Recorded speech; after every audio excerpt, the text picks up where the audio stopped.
district is already claiming 1,300 lives annually.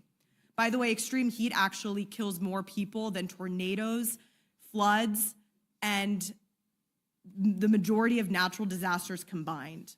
Researchers estimate that if we continue to heavily rely on fossil fuels, extreme heat deaths could rise to 26,575 lives lost annually. We have to turn away from fossil fuels. They're a bad investment for our future, both from a fiscal and a human health perspective.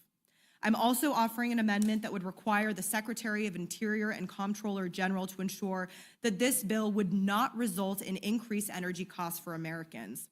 Instead of investing in clean, renewable energy, Donald Trump and Republicans in Congress are using this big, ugly bill to continue giving handouts to big oil and fossil fuel polluters at the expense of working families.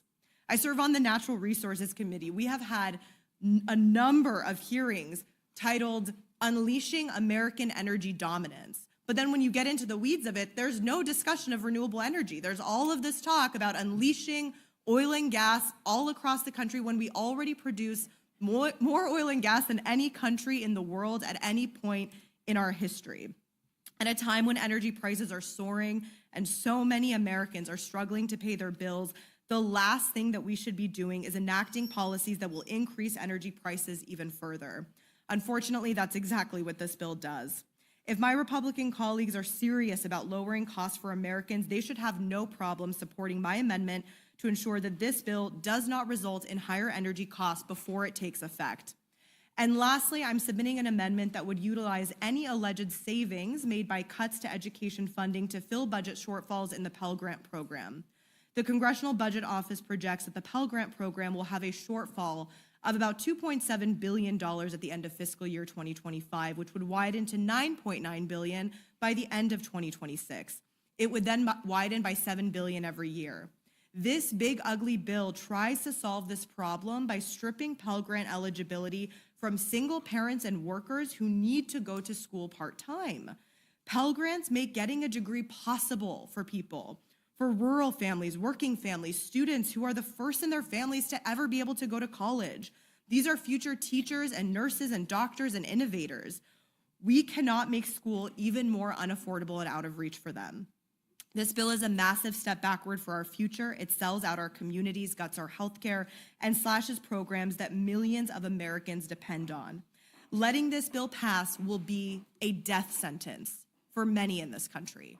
And the fact that you can all sit here so callously, not caring at all, and doing whatever it is that Donald Trump tells you to do is disgusting. I yield back.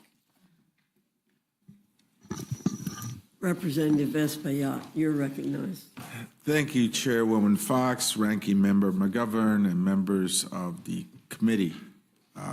The American people will probably see this exercise and consider it to be an exercise in futility, that dozens of members of Congress come before this committee. They present meritorious amendments to make this bill better, and they're not heard. But in fact, I don't feel that. It is a collective testimony of where we stand on this bill. And this bill does not live up to the promises that Republicans made to the American people. Americans were told once, twice, three times, forever that Medicaid was safe from cuts. Instead, we see provisions that will cause millions of Americans to lose their health care and millions more to pay higher premiums and copays. Americans were told that Republicans were putting power back in the hands of states, but we see policies that would attempt to control how states decide to use their own state funding. Americans were told that this bill will reduce the deficit and restore the middle class. And yet we see instead this bill would allow for millions in tax cuts to the very wealthy and add trillions of dollars to the national debt. So this is a collective testimony that we're putting forward today that shows how the Republican Party has failed the American people. And several hundred amendments have been brought forward, including 112 amendments from members of the Congressional Hispanic Caucus, which I am proud to chair. I have introduced 3 amendments, Madam Chair. Amendment 312 will require a study on how Medicaid cuts will impact safety net hospitals and federally qualified health centers that provide services to medically underserved communities. And that's so important because they will get disproportionately hurt by these cuts. These safety net hospitals will potentially have to close. And so we must measure the level of hurt that this betrayal will perpetrate against the American people.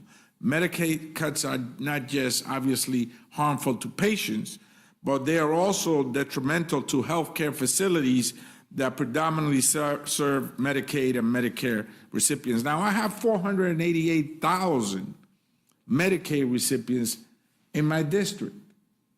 This will severely hurt more than half, much more than half of the district. Many of them are seniors, children, women that relied on Medicaid and will see this program gutted. In the district, there are 18 funded healthcare centers, federally funded healthcare centers that provide services to over 1 million people every year. So this will devastate the district, this will devastate the country, but ultimately, this is a collective testimony that we're putting forward that unmasks the betrayal of the Republican Party to the American people on the pledges that you made, that you would not cut Medicaid. And in fact, we're seeing that you're devastating it. I've also introduced Amendment 282, which will require also a study on SNAP cuts, the biggest cuts in SNAP history. Yeah, this bill is big, all right. It's the biggest cut in healthcare in the history of our country. It's the biggest cut in food stamps in the history of our country, and it's the biggest transfer of wealth from the poor and the middle class to the richest in America. So this bill is big, all right, in those 3 categories. And the cuts in SNAP will not only hurt recipients, but it will hurt small businesses, grocery stores, bodega owners that rely, in many cases, 50% of their business is through food stamps, the SNAP program. So they will be hurt. Small businesses, grocers, not just in cities, but in rural areas as well. And finally, Madam Chair, I have Amendment 320, which will prohibit funds from being used to conduct immigration enforcement in houses of worship, in churches, in synagogues and temples across America. You should not be afraid to be arrested and deported when you go pray to your God. 65% of the American people believe so. These are the 3 amendments. People don't want this bill. I urge the adoption of the amendments. And I yield back. Representative Williams, you're recognized. Thank you, Madam Chair, and thank you, members of the committee, for being here to listen to us after a very long day. Y'all, I'm at the Rules Committee for the 2nd time this Congress to try and fix the billionaire bailout budget, the most expensive single bill in American history, transferring wealth from working people to billionaires. I thought back in May that this bill just couldn't get any worse, but the Senate said, just wait, and they actually proved me wrong because the bill is actually worse. The first time the House debated and passed this bill, my Republican colleagues tried to hide it from the American people, debating it in the middle of the night, hoping that folks back home wouldn't notice what they were doing. This time, their cruelty has been on display in broad daylight all day long. My Republican colleagues are forcing a bill through that, Madam Chair, most of your colleagues haven't read this bill. They're voting to take food from the mouths of millions of families without even reading the bill. Democrats and Republican families alike who rely on SNAP, and y'all need to understand that the reliance on SNAP and the strain on food banks, they serve meals to millions across this country, not my constituents, but across all districts. When SNAP is slashed, food banks feel the pain in real time. Higher demand, increased strain on volunteers and donated supplies. This would make a bad situation worse for food banks across the country, including the Atlanta Community Food Bank in my district, which is already struggling after a $15 million funding cut following the defunding of local food purchase assistant cooperative agreement programs under this Republican administration. But I need to be clear, just because the Atlanta Community Food Bank is headquartered in my district, it serves 14 districts across the state. I was hoping that my colleagues from Georgia would have been here when I had an opportunity to speak, because in the 3rd Congressional District of Georgia, the Atlanta Community Food Bank serves people there. And I know that some of my other Republican colleagues in Georgia, 4 of them, also are served by the Atlanta Community Food Bank. Real people, like my constituent Denisha, will suffer, Madam Chair. Denisha is among the 1.4 million people who receive SNAP benefits in Georgia. She's a mother of 5, already struggling on SNAP just to make ends meet. I had an opportunity to talk with Denisha because she contacted my office after she discovered that her SNAP benefits were missing from her EBT card. Denisha says that she will do anything to feed her kids. That sounds like any and every mama that I know. Denisha turned to food pantries to help her family, and she told me food pantries are struggling too right now, and they could not even help me to feed my family. When SNAP is threatened, food banks are often the only place families can turn. So today, I propose an amendment adding a food bank relief fund to the bill. My amendment would appropriate $25 billion to the Emergency Food Assistance Program, supporting food banks that so many people turn to in these uncertain times. That's only a drop in the bucket compared to the billionaire tax cuts. The Food Bank Relief Fund is just one of the 18 amendments that I'm leading today. This moment will go down in history, no matter what path my Republican colleagues choose. I've chosen to fight for the people in my district who've called me day and night to ask me to oppose this bill. But make no mistake, this bill is not about cracking down on fraud or waste or abuse, because we're all against that. It's about taking food from children and seniors who depend on SNAP and ripping away the health care from nearly 17 million Americans who need Medicaid.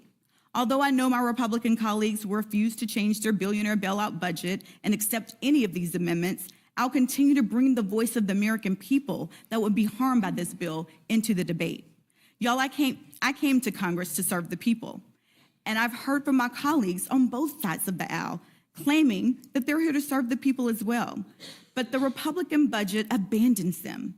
These are real people, not line items in a budget. Families who rely on SNAP to keep their children fed, seniors choosing between food and medical treatments, veterans already without stable housing.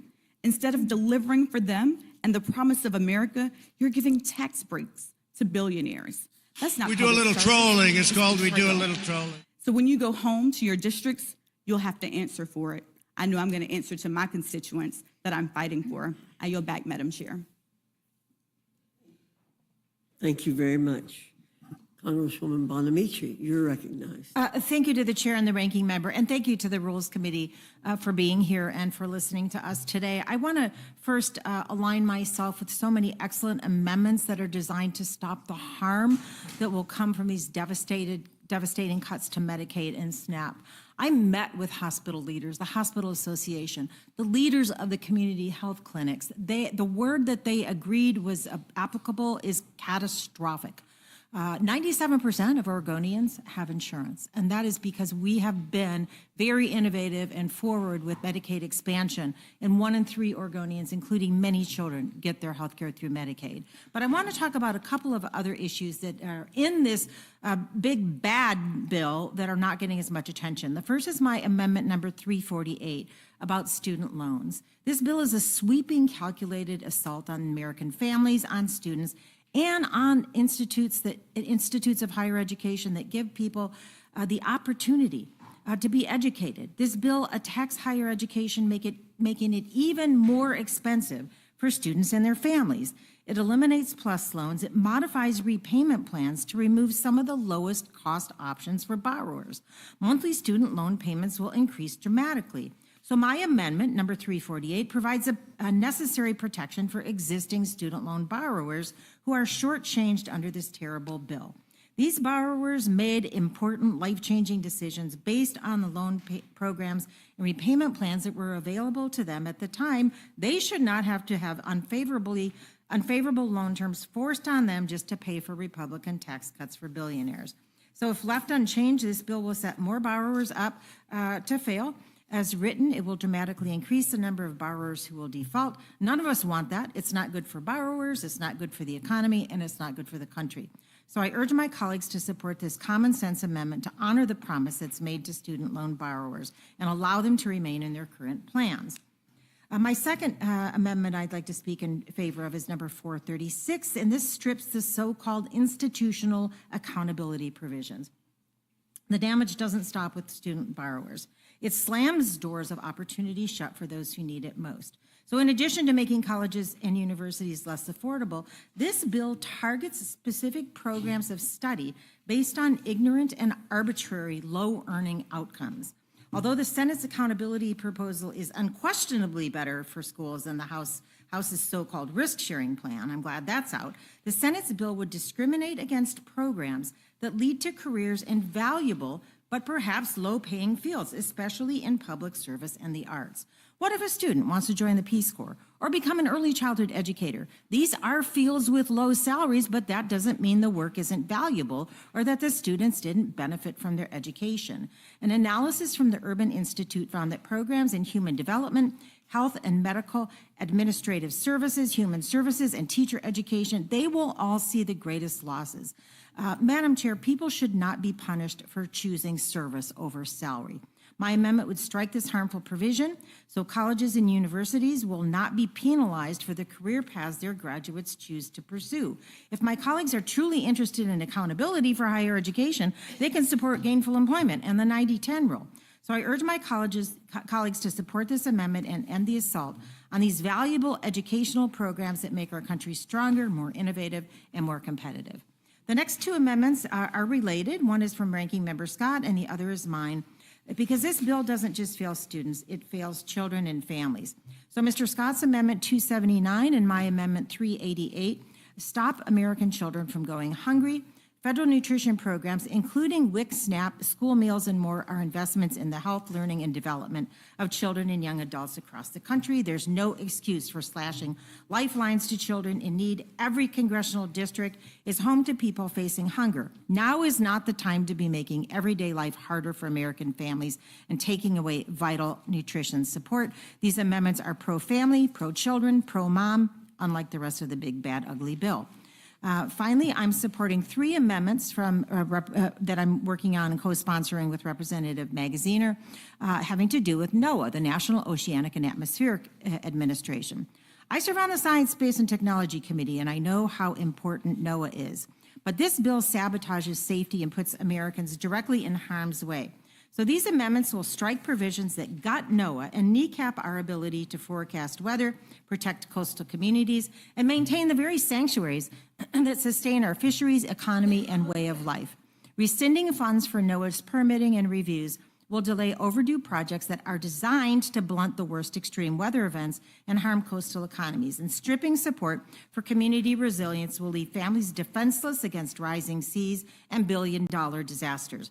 Cutting research means we'll fly blind into the next hurricane, heat wave, or harmful algal bloom event. This bill is like cutting off the fire hose during a 5-alarm fire.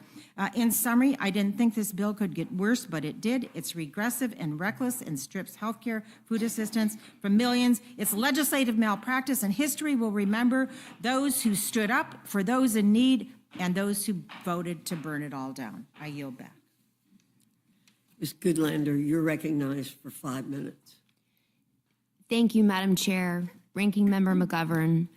I am here tonight before this committee once again because this is the last committee, the only committee standing in between the people who I work for, the hardworking people of New Hampshire, and this big bill. And I brought the bill with me tonight because you might call me old-fashioned, but I read every bill we vote on in this body. We've had this text for less than 12 hours. And yet here we are tonight, once again in the dead of night, pushing this big, brutal bill across the finish line in an arbitrary deadline. This bill is 887 pages. Even if you don't read this whole bill, which every member of this body should, It should catch your attention that it includes the biggest cuts to Medicaid in American history. It's a beautiful bill only for one group of people, and that is the billionaires who are going to make out like bandits with tax giveaways galore, tax giveaways that they don't need. For the rest of America, this is a brutal bill. Its brutality is measured in the trillions of taxpayer dollars that this bill is going to add to our already sky-high national debt. Its brutality is going to be measured in the costs that millions of fellow Americans will pay in dollars and in their lives that are going to be upended by this bill. Look, we had very little time, way less time than any deliberative body should have to introduce amendments. I've introduced common sense amendments that try to go directly to the costs that this bill is going to impose on millions and millions of Americans. Energy costs and housing costs, healthcare costs and food costs. But what I want to say tonight is that when we vote on this bill, I hope every member of this body will keep in their minds and in their hearts the real cost, the real human beings who are going to pay the price. The little boy in the town of Boscawen whose life depends on Medicaid and on SNAP, and whose life is going to be forever changed by this bill. He will be in my heart and on my mind when we vote on this bill. The cancer survivor in the city of Keene, who literally would not be here today if this bill, this big, brutal bill, were law today. She will be in my heart and on my mind. The patriotic healthcare providers in the North Country of my state who've come to me with tears in their eyes because they know that this bill is going to shut down critical access hospitals and people will die. They will be in my heart. And so too will the extraordinary people I sat with this afternoon. The last thing I did before I came down here to this committee was to sit with a group of extraordinary people who are trying to do the Lord's work in providing health care to those who need it most. They will be in my mind and in my heart as we vote on this bill.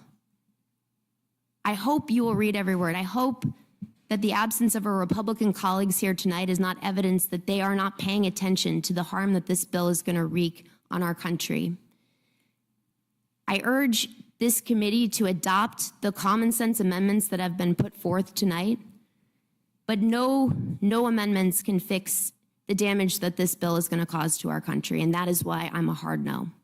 With that, I yield back. Thanks to all of our witnesses. Mr. Austin, do you have any questions you would like to ask? I'm sorry, Mr. Scott. Yep, Mr. Scott. Mr. McGovern. I want to thank all of you for being here. Your words are powerful, and I think it reflects what the American people are thinking right now. I think people are really scared and frightened, and especially those who have benefited from some of the programs that seem to be targeted. So we will do everything we can on this committee to be wind at your backs to try to advocate for your amendments. I'm not going to ask any questions, but I do want to ask unanimous consent to insert in the record a letter that we just received from the Congressional Budget Office, basically telling us that this big, awful bill got more expensive. Since coming, it has added an additional $110 billion to the Senate original Senate bill. So it now brings. It would increase the deficits by over $3.4 trillion, not $3.3 trillion. So every time we deal with this, it gets more expensive. So in any event, I ask unanimous consent. Without objection. I thank you again. I yield back. Thanks. Mr. Griffith. Okay, Ms. Scanlon. Thank you. I just want to echo the ranking member's thanks to all of you. The passion which you have brought to this discussion, and each of you telling the stories of your constituents and trying to help people understand the problems with this bill, each of you in a different way. I think together, the tapestry is really, really powerful. I know some folks took some unusual measures to make sure that everybody knows what's in the bill, and that's a huge undertaking as well. So thank you, everyone, for all your work. I yield back. Thank you. Mr. Neguse? Thank you, Madam Chair. I don't have any questions. I would echo the sentiments of the ranking member and Representative Scanlon with respect to thanking the witnesses for their impassioned testimony, and certainly believe all of their amendments should be considered by the committee. Hope springs eternal that perhaps we'll be able to convince our colleagues in the majority to consider them.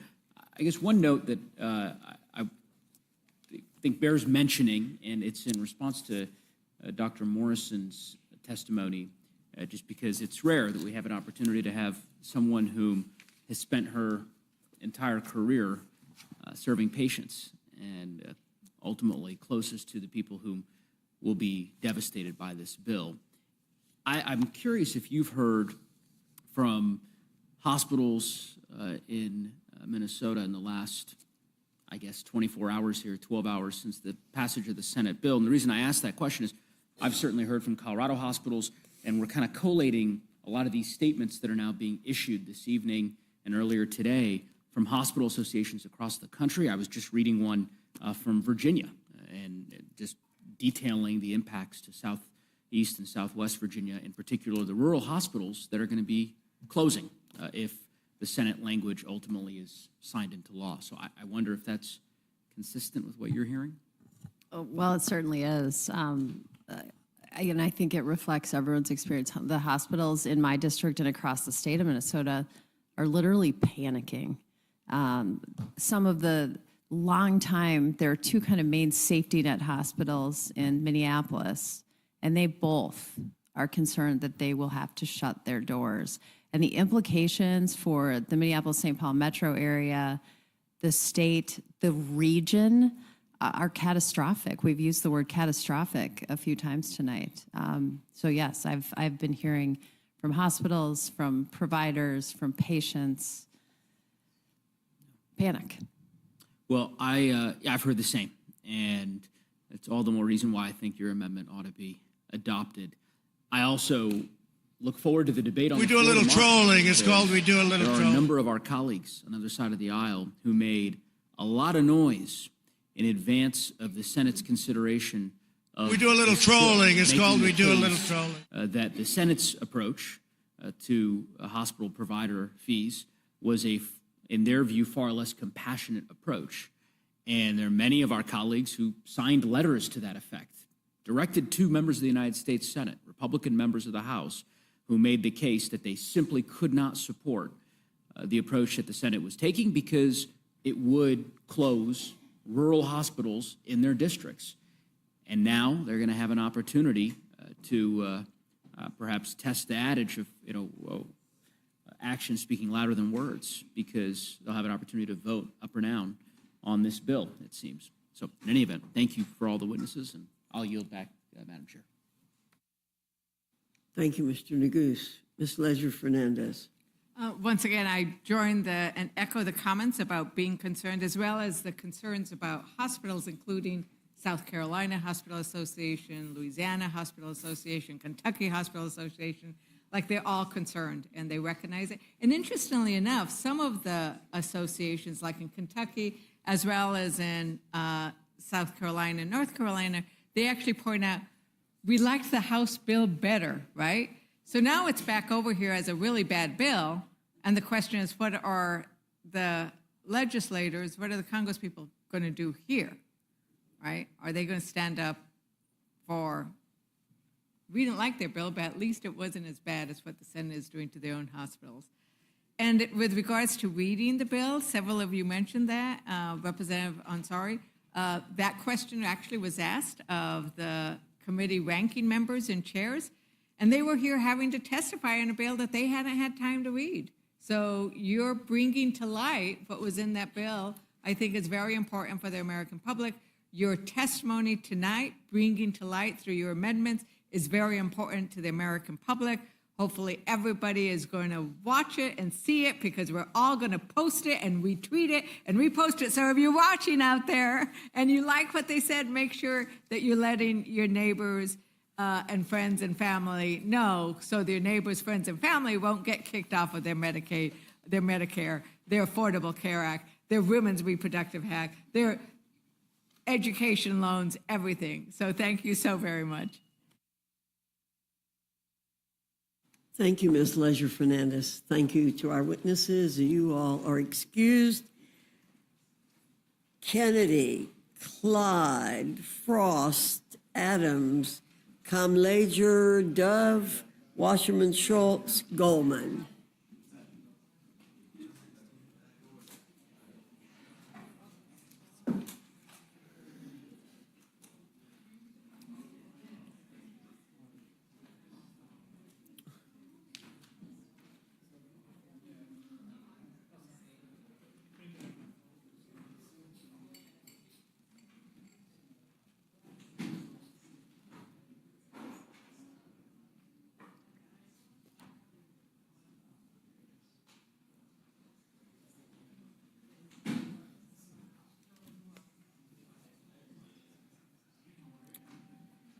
Alma?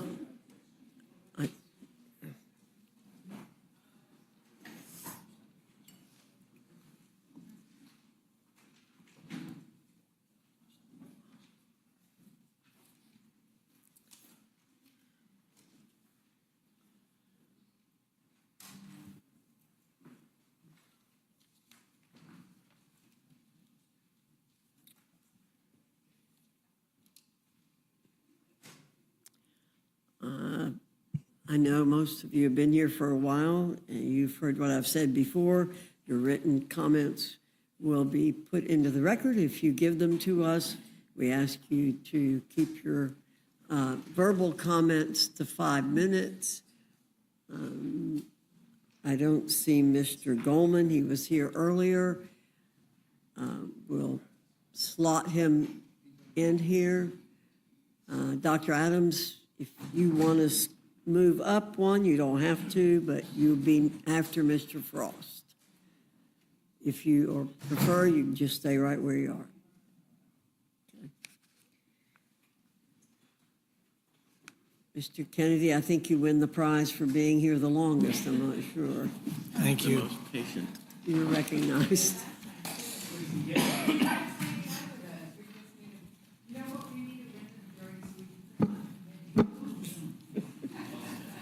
Duly noted. Duly. Yeah. He might have something to say about that after tonight. Well, I'll get right to it, Chairwoman. Thank you very much. Chairwoman Fox, Ranking Member McGovern, and members of the committee. Today I offer a critical amendment to strike Section 71-113, which targets and defunds community health centers that provide family planning services, even in states where those services are protected by law. The broader provisions in the underlying legislation, the big ugly bill, include the massive cuts to Medicaid, which would decimate access to care for millions of Americans, particularly low-income women, children, and seniors. In May, when we convened at 1 a.m. in this very room, I sat here the entire night and listened. I listened to my colleagues on both sides of the aisle talk about the implications of this bill. When it was finally my turn to speak around 11 a.m. that morning, I stood up and sounded the alarm, and one by one, so did my Democratic colleagues.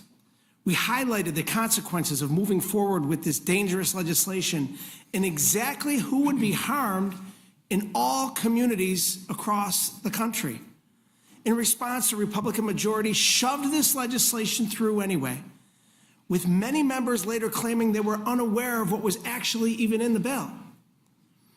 And now here we are again. After the Senate Republicans somehow managed to make this legislation worse, this isn't just the largest health care cut in American history, it's a direct attack on Americans. This legislation cuts more than $1 trillion from Medicaid, Medicare, and the Affordable Care Act, leaving nearly 17 million Americans uninsured. As a representative of a community with 285,000 people who depend on these services, including 110,000 children, let me focus on what's at stake with the Medicaid provisions outlined in this bill. Since the passage of the Affordable Care Act in 2010, nearly 25 million Americans nationwide have gained access to care through the Medicaid expansion. That means moms have access to prenatal and postnatal care, children can get regular checkups, and people struggling to put food on the table can still see a doctor before minor issues become emergencies. It means those in rural areas, often far from major hospitals, can visit clinics, access telehealth services, or get prescriptions filled without having to travel hours for basic preventative care. In New York, expanding Medicaid has given over 1 million people access to care. With this bill, New York will face billions of dollars in new costs, while other states could see their expansions repealed entirely. This will cost every single state in this country dearly, both financially and in the human cost. I cannot understand why members of this majority would rip life-saving care away from their constituents in the name of tax breaks for billionaires. It's unconscionable. As an occupational therapist myself, I've worked with patients, young and old, people who rely on Medicaid for necessary care. Without access to care, our healthcare system will become destabilized, and these same patients will suffer. And for those not on Medicaid, who can afford private health insurance, they'll be sent back to the bad old days, forced to deal with overcrowded emergency rooms, more expensive premiums, higher copays, and more costly deductibles. Everybody gets hurt. In the meantime, hospitals, nursing homes, and community health centers will close. Congressional Republicans are forcing families to choose between life-saving medicine and going hungry. And they're putting lives at risk. This Republican bill shifts the burden to states, to hospitals, and to the people who can least afford it. It's an attack on the American people. It makes Americans less safe and healthcare less accessible. Healthcare is a human right, not a luxury reserved for the few. I urge my colleagues to support my amendment, and I'll be voting no on this big, ugly bill. I yield back. Thank you, Mr. Kennedy. Representative Clyde, you are recognized. Thank you, Madam Chair. I appear before you today to testify in support of my amendment to eliminate the tax registration requirements for suppressors and short-barreled firearms under the National Firearms Act. House Republicans have a once-in-a-lifetime opportunity to deliver real conservative constitutional change in Washington. This Congress has laid out bold priorities for President Trump's One Big Beautiful Bill, including tax relief for working families and small businesses, major investments in border security, strengthening our military, and unleashing American energy. Yet we also have a rare opportunity to restore significant Second Amendment freedoms. For 91 years, yes, 91 years, the National Firearms Act has unjustly subjected American gun owners to unconstitutional infringements on our Second Amendment freedoms. When I came to Washington, I promised to not only protect and defend my constituents' Second Amendment rights, but to restore these God-given freedoms that have been taken from us. Removing the National Firearms Act taxation and registration of suppressors and short-barreled firearms provides a tremendous step towards achieving this critical goal. That's why for months I've led the fight to ensure that we deliver as many pro-2A wins, pro-Second Amendment wins in the budget reconciliation as possible. I successfully added a provision to the House-passed bill to eliminate the unconstitutional taxation and registration for suppressors under the draconian National Firearms Act. I then worked closely with my Senate Republicans to go a step further by eliminating both the National Firearms Act taxation and registration requirements for short-barreled firearms as well. We do a little trolling. It's called we do a However, little the trolling. unelected Senate parliamentarians struck this provision down, erroneously claiming that it violated the Byrd Rule. I vehemently disagree with her, and I believe many of her rulings prove she's incapable of making sound, nonpartisan decisions. Let me be perfectly clear. The taxation and registration under the National Firearms Act are inseparably linked. The registration database is the method used by the government to account for the tax paid on each firearm by the serial number of the firearm. And I'd like to show you something. This is an example right here of the tax stamp itself for any of you who want to look at it, all right? This is a tax stamp from an actual Form 4, National Firearms Act, NFA, Bureau of Alcohol, Tobacco, and Firearms and Explosives, Form 4. And it says right here, submit the appropriate tax payment, and we will affix the National Firearms Act stamp. And this is the stamp right here. As you can see, it has a serial number on it. This is actually the serial number of the firearm for which the tax was paid. And you have the date, 9/11/2022, and then you have another one right here, a different serial number for a different transfer tax, and another one, and another one, and another one. All of them, you see, are a National Firearms Act tax. Now you have two taxes. You have one that's a $5 tax, and then you have one that's a $200 tax, depending upon the type of firearm. In this particular case, it's a $200 tax.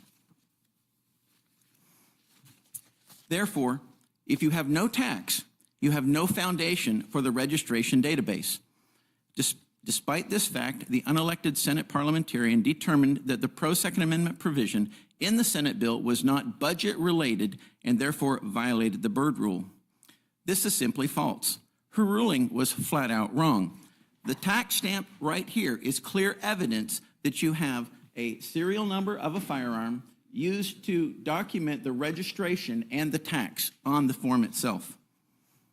While I still believe eliminating the taxation of these firearms takes an impressive chunk out of the infringement caused by the National Firearms Act and sets up a strong foundation to challenge the registration requirements in court, I never want to rely on the courts. I believe we can and must do more.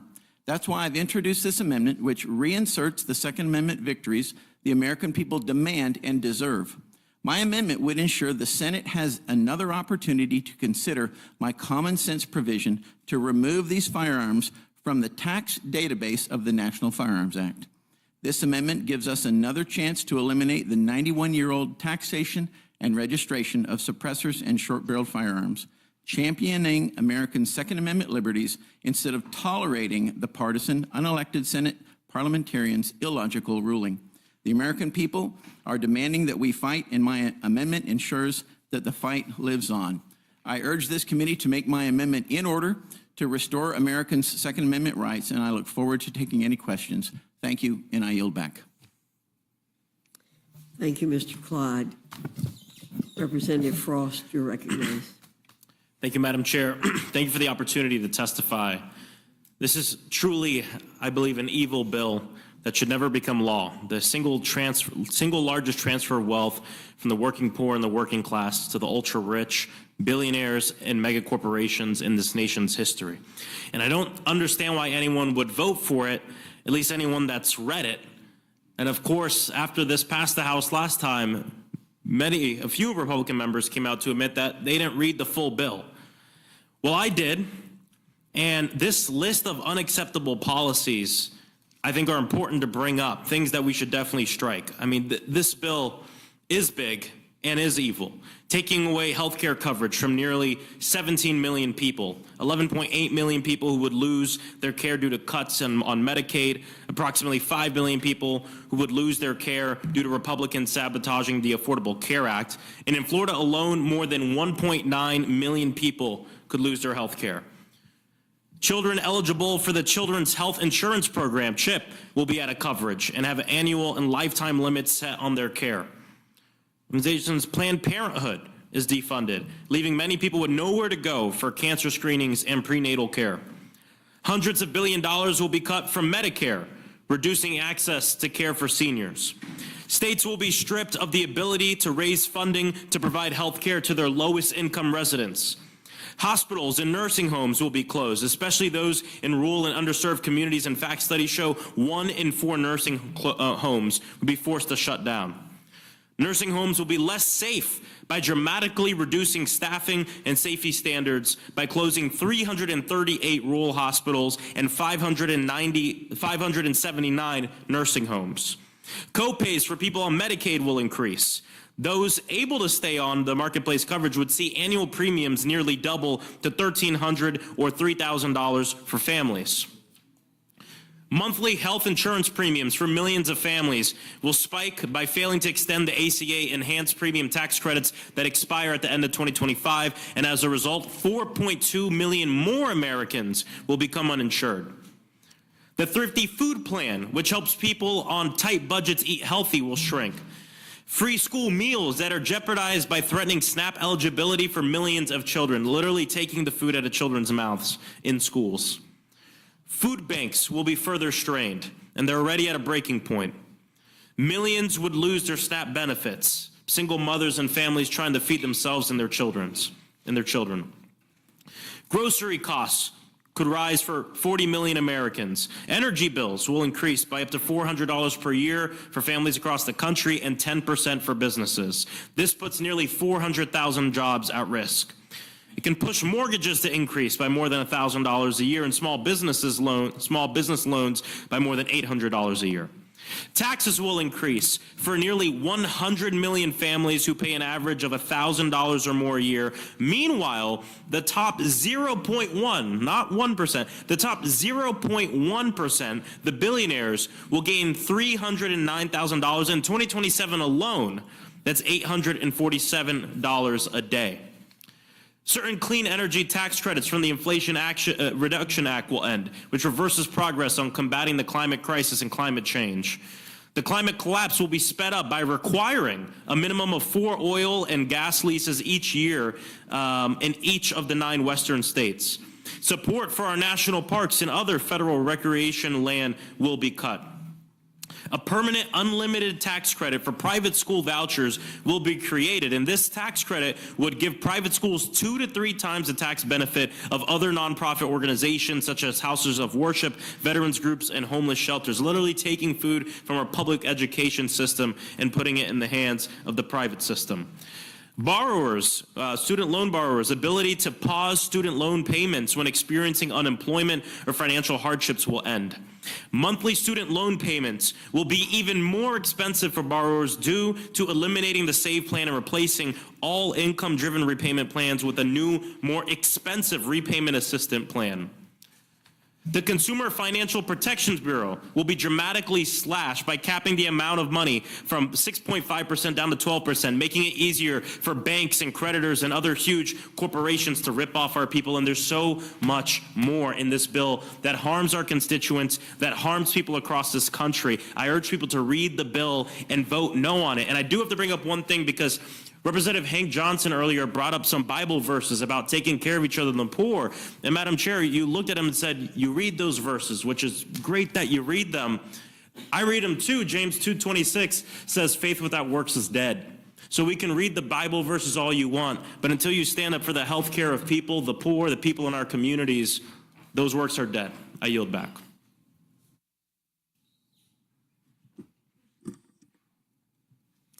I know that scripture very well, too. Dr. Adams, you're recognized. Thank you, Madam Chair, and thank you to our ranking member and all the committee members. This is just not a beautiful bill.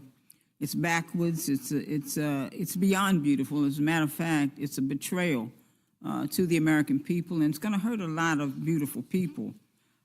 Just to give tax breaks to billionaires.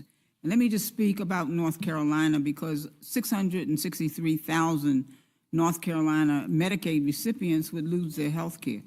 North Carolina would have to pay more than $500 million more in SNAP costs, and 238,000 North Carolina college students would see their student loan payments doubled or tripled. Now, this bill, which now has $1 trillion, it adds to the Medicaid cuts. It's going to cause Americans to die from lack of health care by being unable to seek medical care and access necessary medical equipment and afford life-saving prescriptions or manage chronic illnesses that require consistent treatment. And all of this just to give handouts to billionaires who can afford medical care. Listen, you can't be healthy if you're hungry. We've got to be concerned about feeding our people, feeding our children in particular. This bill takes food out of the mouths of children to feed the pockets of people who never have to worry about where their next meal is coming from. Because, you know, if your stomach doesn't growl, you don't feel the pain that's coming from mine. The bill slashes financial aid to students working to realize the American dream, only to prioritize tax breaks for the wealthiest Americans who can already afford it. No tax on tips and overtime, well, that's a little disingenuous because this bill expires in 2028 and it will cap how much you can receive. It's going to make tax breaks for the wealthy permanent. And this bill doesn't cap the tax breaks for billionaires, nor does it place a time limit on the wealthy tax breaks. So why does it do that for other workers? Well, it's backwards. It's a big, ugly, backward bill. It moves our country backwards while adding $3.4 trillion to our debt. And I introduced an amendment that would change the definition of the gross income of student loans that's currently in the bill for student loan repayments. The Senate version basically says that if you're married, your spouse's income can be factored into the calculation of loan repayments, which would mean higher payments. My definition would simply get rid of that loophole. And so we know that higher loan repayments limits the ability for students to achieve the traditional life milestones, such as buying a home or starting a family. It keeps people from the American dreams. It's going to hurt a lot of beautiful people. Overall, this bill goes against our American values. It does not make America great. And with great fear and disgust of what this bill will mean for Americans across this country, I cannot support it. We've got to continue to make sure that we provide for the least, the lost, and the left behind. We've got to make sure that we do the right thing for the right people at the right time. Now is the time. This is a bad bill. It's ugly, it's mean, it's evil. And Madam Chair, I'm not going to support it. I yield back. Thank you, Dr. Adams. Ms. Kamlager Dove, you're recognized. Thank you, Madam Chair, and thank you, Ranking Member McGovern. You know, I too am going to start with some scripture. Deuteronomy 24, verse 14-15. Do not take advantage of a hired worker who is poor and needy. Pay them their wages each day. Otherwise, they may cry to the Lord against you, and you will be guilty of sin. You know, I started my day in my district, actually trying to protect constituents of mine from getting kidnapped by the federal government. And these are people who are working, these are people who own businesses, and they are also people who do not have criminal convictions. And while that was happening, the Senate passed this betrayal of a bill. And then I got a call from a working mother who has a child with special needs. And she is not on Medicaid, but she sees a really good doctor who is able to see her child and take care of her child because that doctor sees Medicaid patients. And then I went to the airport so that I could come here to this Doom room and talk about this bill. And I ended up talking to a mother with a very young child, and the child had a leg lengthener. The child was also on Medicaid. And I couldn't help but think, what's going to happen to this child when these Republicans pass this bill? What is going to happen to this child's health care? What is going to happen to this child's future? I'm from California, Los Angeles, and in my district of 700,000, 410,000 of my constituents are on Medicaid. 7 out of the 10 highest Medicaid enrollment districts in this country are in my state, My district, Los Angeles, is number 4, but Republicans represent the top 1, 2, and 3 highest Medicaid enrollee districts in the country. And I'm wondering, what happens when you all pass this bill and those constituents get cut? I mean, and they die. Do they not matter? Do your constituents not even matter? Because trust me, if they don't show up in the morgue, they will show up in urgent care or in the emergency room, and that is going to cost all of us so much more. But this bill is not just about cutting Medicaid or SNAP or getting rid of baby formula for new mothers. This bill is also about cutting Pell Grants, access to student loans, deferment options for young people who are trying to get an education. This bill will eliminate jobs because, trust me, if hospitals and community clinics and doctors' offices close, jobs will go too. And this bill cheats working Americans by giving the richest of the rich permanent tax cuts while not doing the same for those who are just getting by. And that is why I am offering an amendment that does something my Republican colleagues claim they want to do, but apparently just can't bring themselves to the finish line, making the overtime tax exemption permanent. You see, Republicans have been busy tweeting about no tax on overtime as if it's some eternal gift from the heavens. But when you read the fine print, which I know isn't as fun as tweeting, you find out that their provision actually expires after just a few years. And this bill doesn't even include all overtime. If your hourly rate is $10 and your overtime rate is $15, then you're only allowed a deduction of $5, not the full $15 you've earned. So I have to ask, are no taxes even in the room with us? Yet again, their false god, Trump, fails to deliver for the American people. To be clear, they want workers to believe they're getting a forever tax break, but they quietly snuck in a sunset clause. That's not a real promise. That's a bait and switch. It's a cheap headline at the expense of hardworking Americans who deserve better, who deserve the truth. My amendment does the honest thing. It strikes the sunset clause and makes the overtime tax exemption permanent. Simple, straightforward, and without an expiration date. Because working people deserve more than tweeted out promises. They deserve to actually keep what they earn, all of it. If my colleagues really believe in honoring hard work, if they truly believe that every extra hour a worker puts in should be rewarded, not taxed away, then this is their chance to put their votes where their tweets are.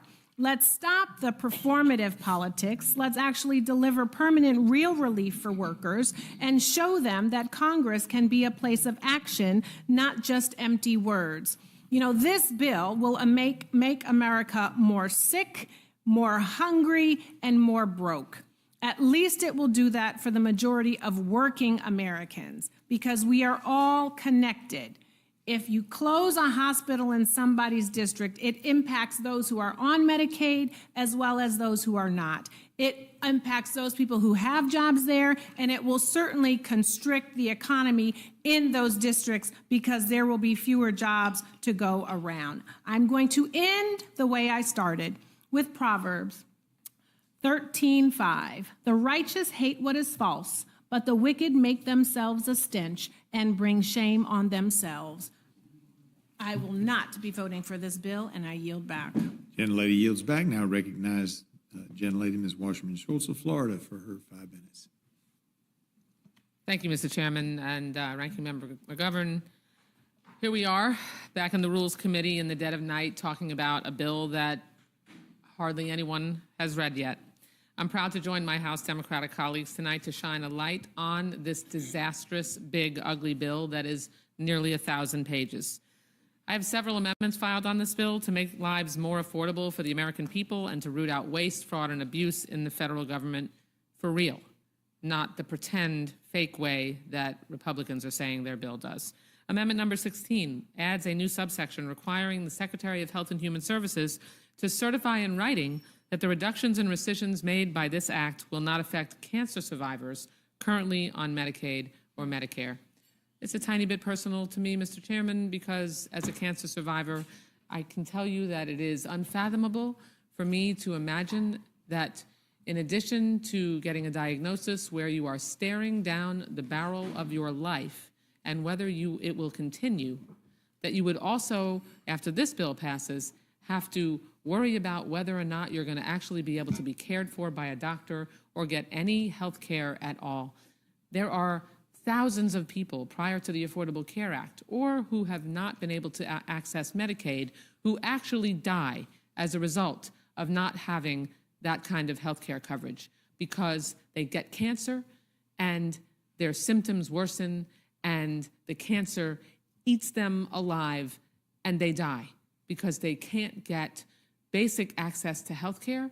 When you catch cancer early, we know we can save people's lives. When you don't, when they don't have health care, then you are literally killing them. So that's on you. This amendment should be a non-controversial common sense policy, protect the health care of cancer survivors. If Trump and Republicans truly want to root out waste, fraud, and abuse, this should be a no-brainer. And it shatters me to know that this bill will harm people who are grasping for hope, desperate to survive this terrible disease. Over 10% of cancer survivors rely on Medicaid for their care, and more than 1/3 of children newly diagnosed with cancer in our country are enrolled in Medicaid or CHIP. Medicaid is a lifeline to so many cancer survivors, and they don't need any obstacles or uncertainty to accessing their care, nor do they need to struggle just to stay alive. Or also, Republicans can stuff more big tax breaks into the pockets of the big corporations and the super rich. This is truly inexplicable. Survivors who rely on Medicaid will die because of this bill. My next amendment, number 184, requires the Secretary of Agriculture to certify that no students will be made ineligible for free or reduced school lunches. Why are you okay with kicking children off of their school lunches? My governor of my home state refuses to take federal funds so that kids can have free breakfast in the summer. This abject cruelty and complete lack of caring about people who are less fortunate is mind-blowing. But you certainly demonstrate how much you care about the fortunate. Amendment number 200 prohibits funds from being used to construct new ICE detention facilities near environmentally sensitive areas like the Everglades in my home state of Florida. Democratic and Republican administrations alike have invested in the protection and rehabilitation of the Everglades, which is an economic driver for Florida. By constructing any new facilities in this protected space without consultation with tribes or to understand the impacts on the decades-long Everglades restoration efforts, spending billions of dollars for the last 25 years is totally wrong. Talk about waste. I mean, nothing spells waste like just lighting on fire hundreds of billions of dollars because we are now dropping a detention facility in the middle of the sensitive ecosystem that we've spent billions of dollars on that has an airstrip on it that was supposed to be a much larger airport, abandoned decades ago because it was deemed too environmentally sensitive to put infrastructure there. To say nothing about the human rights violations that would occur, putting humans in cages without regards to human rights. I'm also proud to join an amendment offered by Representative Thompson of California, striking Section 70436 from the bill, which would give tax breaks to people buying suppressors. How does this provision do anything to uplift the middle class or lower prices? It doesn't. Republicans are about to ram through a slew of awful policies that will weaken our country, economy, communities, and families everywhere. This bill is downright evil, as my colleague from Florida said. It's shameful. You want to talk about saving taxpayer dollars? Then fund early screening, fund treatment, fund prevention for advanced stage cancer, because we all know that preventing diseases like cancer and catching it early is far less costly than treating it when it is advanced and spread. Access to insurance saves lives and lowers costs. I know you know that, but you simply don't have the courage to stand up to Donald Trump and defend your constituents for fear he'll tweet you a primary opponent. And spare me the excuse this bill only kicks off ineligible people from Medicaid. That's malarkey. In the words of one great American, this is false and you know it. This moment calls for courage, not self-interest. It requires a heart, not a headline. There are 109,929 people who rely on Medicaid for their health care in my district. That includes 68,732 children under the age of 19 and 27,000 seniors. That's who I'm here for tonight at almost midnight to stand up for, because you won't. I yield back. Gentlelady yields back. Now recognize the gentleman from New York, Mr. Goldman, for 5 minutes. Thank you, Mr. Chairman, Ranking Member McGovern. I'm here today to support two of my amendments to this big, ugly bill, but I want to say a couple of things first about how absolutely dreadful and devastating this draconian bill is, and that it's gotten so much worse since you all passed it out of the House by one vote and sent it over to the Senate. Now, 17 million Americans, more than 5% of this country's population, will lose their health care. $1 trillion, up from $800 billion, will be cut from Medicare. Many more jobs will be lost, hospitals will close, emergency rooms will be overstuffed, and care will be dramatically reduced. And we're only dealing with this bill because the Senate carved out those terrible, terrible policies from Alaska to buy Senator Murkowski's vote. This bill is going to reduce SNAP by 30%, $250 billion. I know, for one, I just looked this up, that there are 90,000 constituents in Mr. Langworthy's district in our shared home state of New York, 30% of whom will potentially be losing their SNAP benefits. This bill does not eliminate the SALT deduction cap, as many of my Republican colleagues in New York promised, and it goes back to the same $10,000 cap in just 5 years, which of course prevents anyone from planning in the future and potentially buying a house. It eliminates so many clean energy subsidies, and this one is baffling because you can think climate change is a hoax. Fine, let's not even focus on that. Let's talk America first. America first is American manufacturing, is lowering energy prices, at least that's what I hear. Well, there have been over 200,000 jobs that have been created in this country by the clean energy subsidies from the Inflation Reduction Act. Over $400 million has been invested.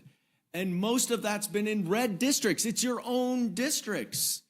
And Trump, as you will remember on the campaign trail, asked oil executives to give him $1 billion and he would take care of them.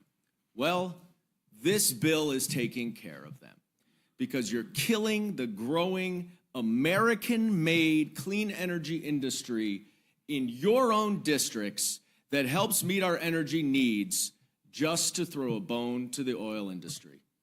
Now, it'd all be better, at least you'd have an argument to say, oh, these are dramatic cuts, but we have to do it to get our fiscal house in order. Well, of course, this bill doesn't do that. It increases the deficit now by $3.3 trillion, up almost $1 trillion from the House bill. There are some members of this Rules Committee who have said over and over and over again they will not accept a dollar more into our deficit than the House bill. This is $1 trillion more and much more than that when you factor in the interest payments. And 80% of these tax benefits go to the top 10% of earners. The lowest 20% of earners would lose $1,000 a year on average. Going back for a second to Mr. Langworthy's district, the House version of the bill that you voted for was estimated to kick more than 34,000 of your own constituents off of health care. And this bill is worse. What are you going to tell them? That you took their health care so you could give tax cuts to Donald Trump and Elon Musk? And this is actually fewer people than your other Republican colleagues in New York, including Mr. Lawler, Ms. Maliotakis, and Mr. LaLota. And then finally, ICE funding.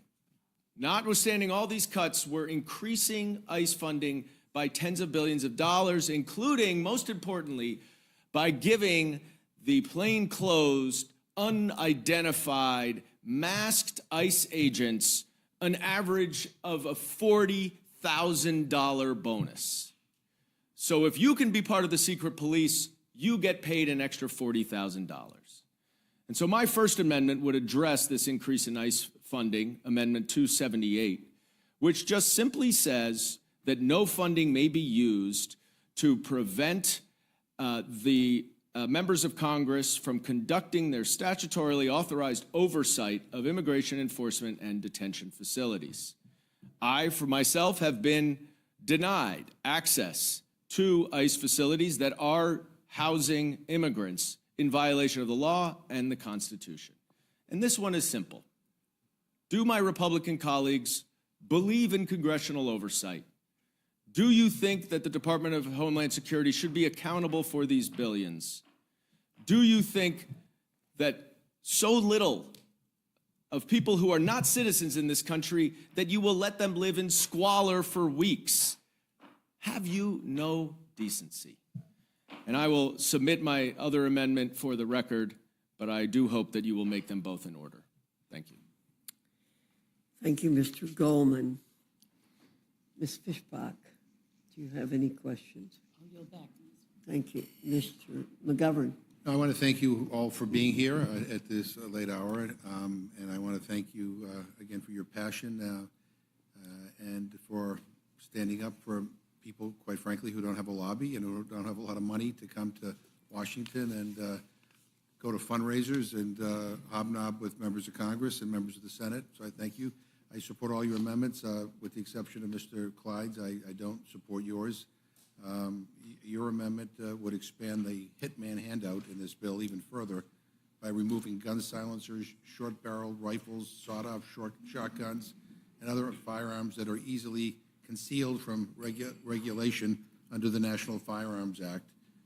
This goes even further than the version of the bill. We do a little trolling. It's called We Do a Little Trolling. Removes the excise tax of $200 on silencers and these other weapons.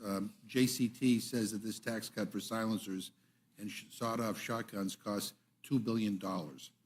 And the National Firearms Act controls the most dangerous weapons available.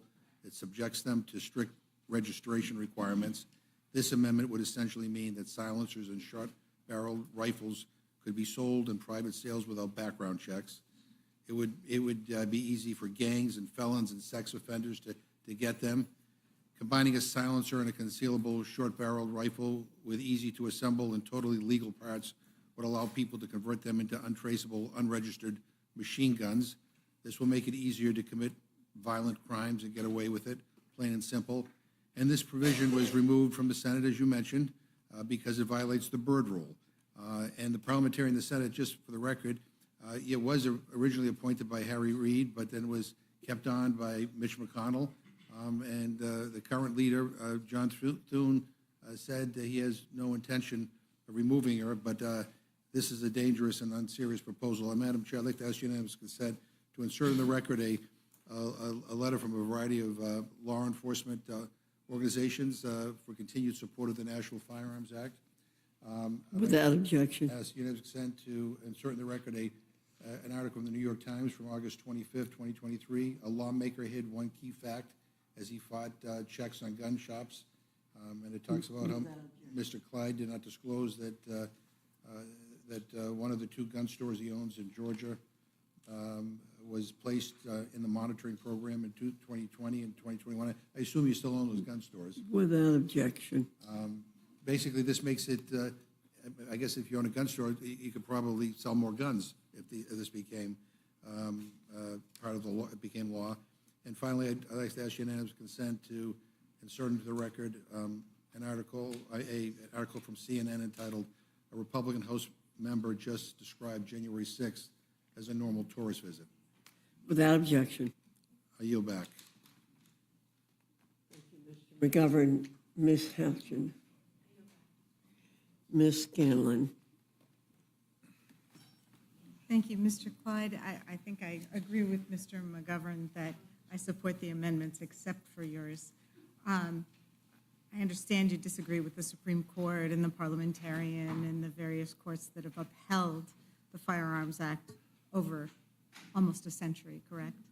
You disagree? No, I don't disagree with the you Supreme agree? Court.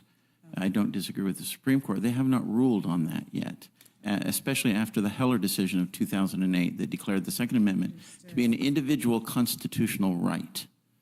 Okay, understood. I think we'll all disagree on that one. But you do own a couple gun shops, right? At least? I do. Taking in about 12 million a year?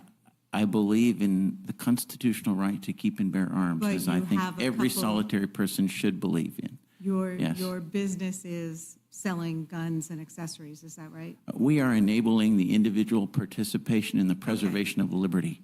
That's what we do.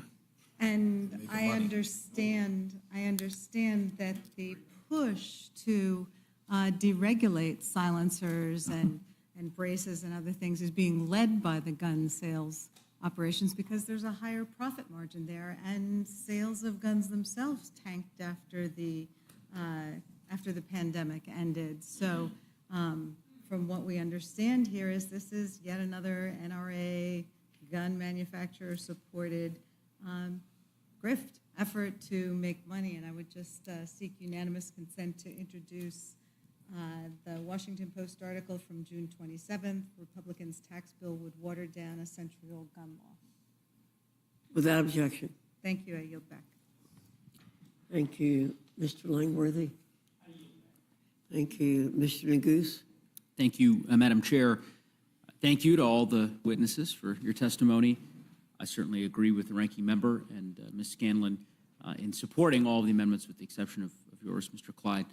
But I appreciate everyone being here, and clearly you all are impassioned about the amendments that you've submitted.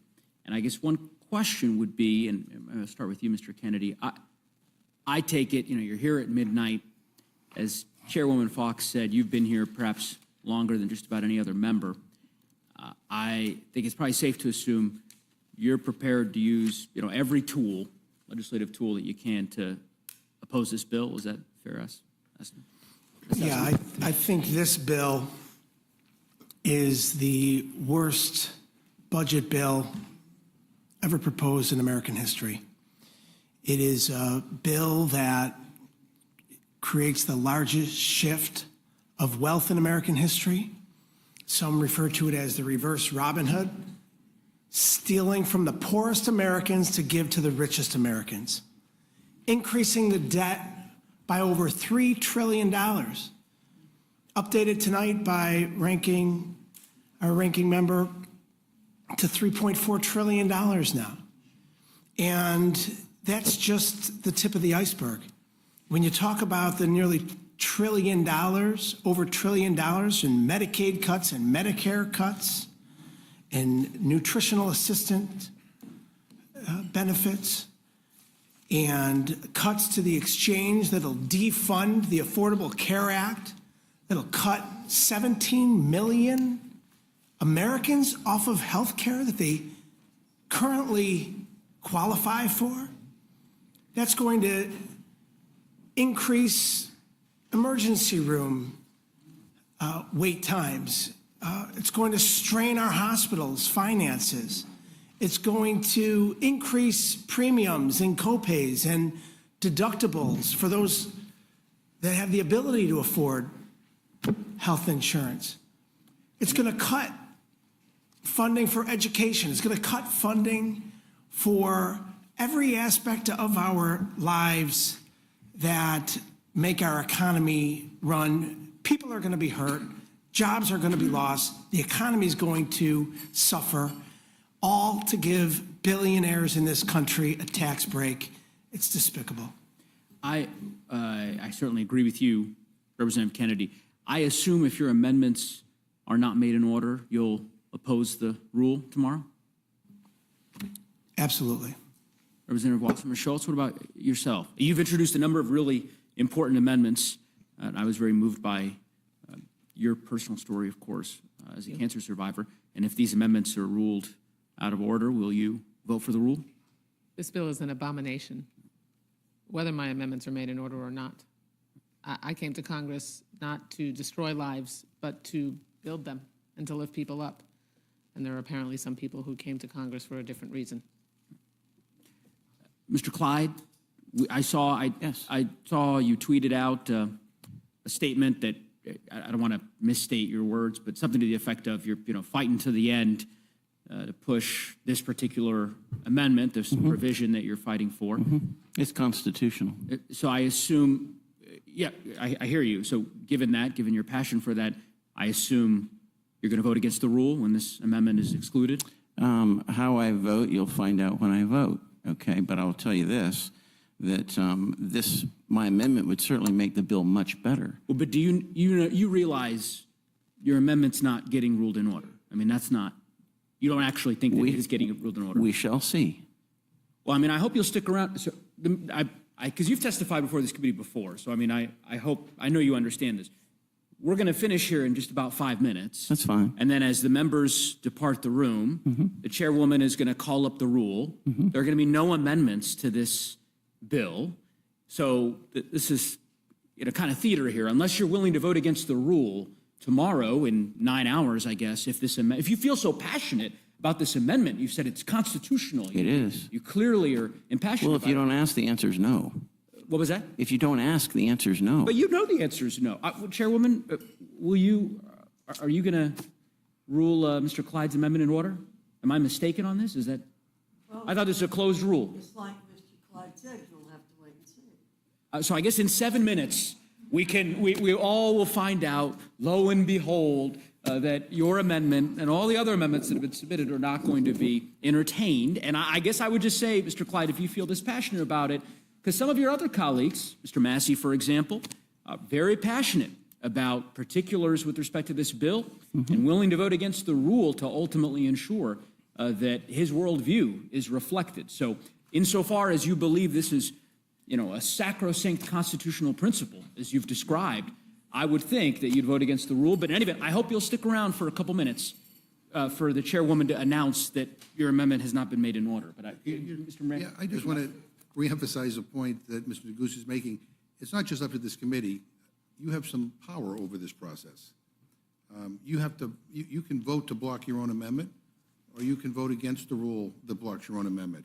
And maybe Mr. Clyde knows something we don't know. After all, this is not a bill. His amendment is not about feeding hungry children or making sure people have health care or making sure people have access to monies to be able to get a good education. This is about restoring a guns constitutional and gun right. silencers and gun store owners making more money. So maybe that's more in line with what they might make in order. But in any event, you do have power over this. I think the judge. So I thank the ranking member. Well, thank you for acknowledging that Republicans have power over it. Yeah, I think he's in any event. We've belabored the point. As I said, I hope you and all the members will stick around for a couple minutes so that you can tweet out that your amendment that you fought so vigorously for here was not ruled in order, which we all knew was going to be the case. But in any event, I yield back. Thank you, Mr. Neguse. Mr. Scott. Yes, ma'am. Mr. Clyde, they're great at trolling. I'm glad you're smart enough not to take the bait that they try to wave in front of everybody where they, do these things. But I want to, many of us don't believe that any of the things that you talk about would be available to anybody in America without the Second Amendment. Right. And I know historically, before you ever became a member of Congress, the government illegally seized your assets. Right. And there's actually a law written that has your name on it. That's correct. That Doug Collins That's correct. wrote that went through the House, the Senate, and was signed by the president because of the way you were treated by the federal government. That's correct? That's correct. And everyone here who was around in 2019 voted for it. So thank you very much. Because of the way Mr. Clyde was treated by abusive individuals in the federal government. If I did a Google search or an eBay search for solvent trap right now, what would it bring up, Mr. Clyde? Well, it would bring up something that screws onto the end of a rifle where you can clean a rifle with it, and it traps the solvent that drains out of the barrel of a rifle. And maybe it could hold a Napa 4003 or a Wix 24003. Perhaps. Not legally, but if I wanted to use, We do a little trolling. It's called we do a something to little suppress trolling. the sound of a rifle in a crime, if I was going to commit a criminal act, that would do it, wouldn't it? We do a little That's the same trolling. It's thing called that we do a I little trolling. Pay $1,000 for the same end result. If I go to a gun store, I go through the process with tax stamp and everything else, I'm gonna have somewhere between $800 and $1,000 in a good suppressor. I can do it for $50 right now. Not legally. Correct. Not legally. Not legally. But you can still make your own suppressor legally. It's called an ATF Form 1. $200. That's correct. Right. I can do the filing fee. So you know more about this issue than pretty much anybody else out there in Congress. And now I want to get back to what Mr. McGovern said. he said it would allow you to make a machine gun. Is that correct? No, that is not correct. It doesn't say anything about select fire weapons. No. This amendment has nothing to do with select fire firearms. That's right. And that is, I want to make that very clear. This is not about, this has absolutely nothing to do with machine guns. It does not allow anybody to manufacture a machine gun, which requires a certain license. That's correct. Through the ATF to actually manufacture the license, manufacture the weapon, not just own it. If you've got anything else you want to say, Mr. Clyde, I'll give you the 2 minutes I got left, and then again, if you're still here watching this on TV, I appreciate it, but just understand this. If you're disabled, you're exempt from any of the changes that are made to Medicaid and SNAP. So, I would like to add something, because the whole point here is that the registration scheme of the federal government is a registration of the tax, okay? They're inseparable, the two are. And there's a decision by the Fifth Circuit, all right? I believe it was in 2000. It says, following Szynski versus the United States, which was 1937, numerous courts have held that the registration provisions of the NFA, including 5861 Delta, are permissible incidents to the legislative taxing power because registration facilitates the collection of taxes on the making and transfer of firearms. That's the Fifth Circuit Court. So it's registration and the taxation are inseparably linked. When you get rid of the taxation, you must get rid of the registration. It goes on to say the test of validity is whether on its face the tax operates as a revenue-generating measure, and the attendant regulations are in aid of a revenue purpose. That's section 5861 Delta. Making possession of an unregistered weapon unlawful is part of the web of regulations aiding enforcement of the transfer tax provision. I'm 5811. Mr. Clyde, I've got 27 seconds. I just want to make this final point. The parliamentarian does play politics from time to time. They did that in the, what did y'all call the horrible thing y'all did, the American Rescue Plan and the Inflation Reduction Act, when they allowed the Democrats to specify an old definition of socially disadvantaged farmers, and by allowing the Democrats to use the non-current definition of socially disadvantaged farmers, which did include women, it allowed the Democrats to exclude all white people from eligibility for the payments through their two pieces of legislation. The federal courts overturned that. The parliamentarian played politics with it. And with that, Madam Chair, my time's expired. And Thank you, Mr. Scott. Ms. Leisure Fernandez. I'll begin by yielding time to the ranking member. Two things. One is if you don't believe this violates the word rule, then you can put it back in. You're on the Rules Committee, you can do that.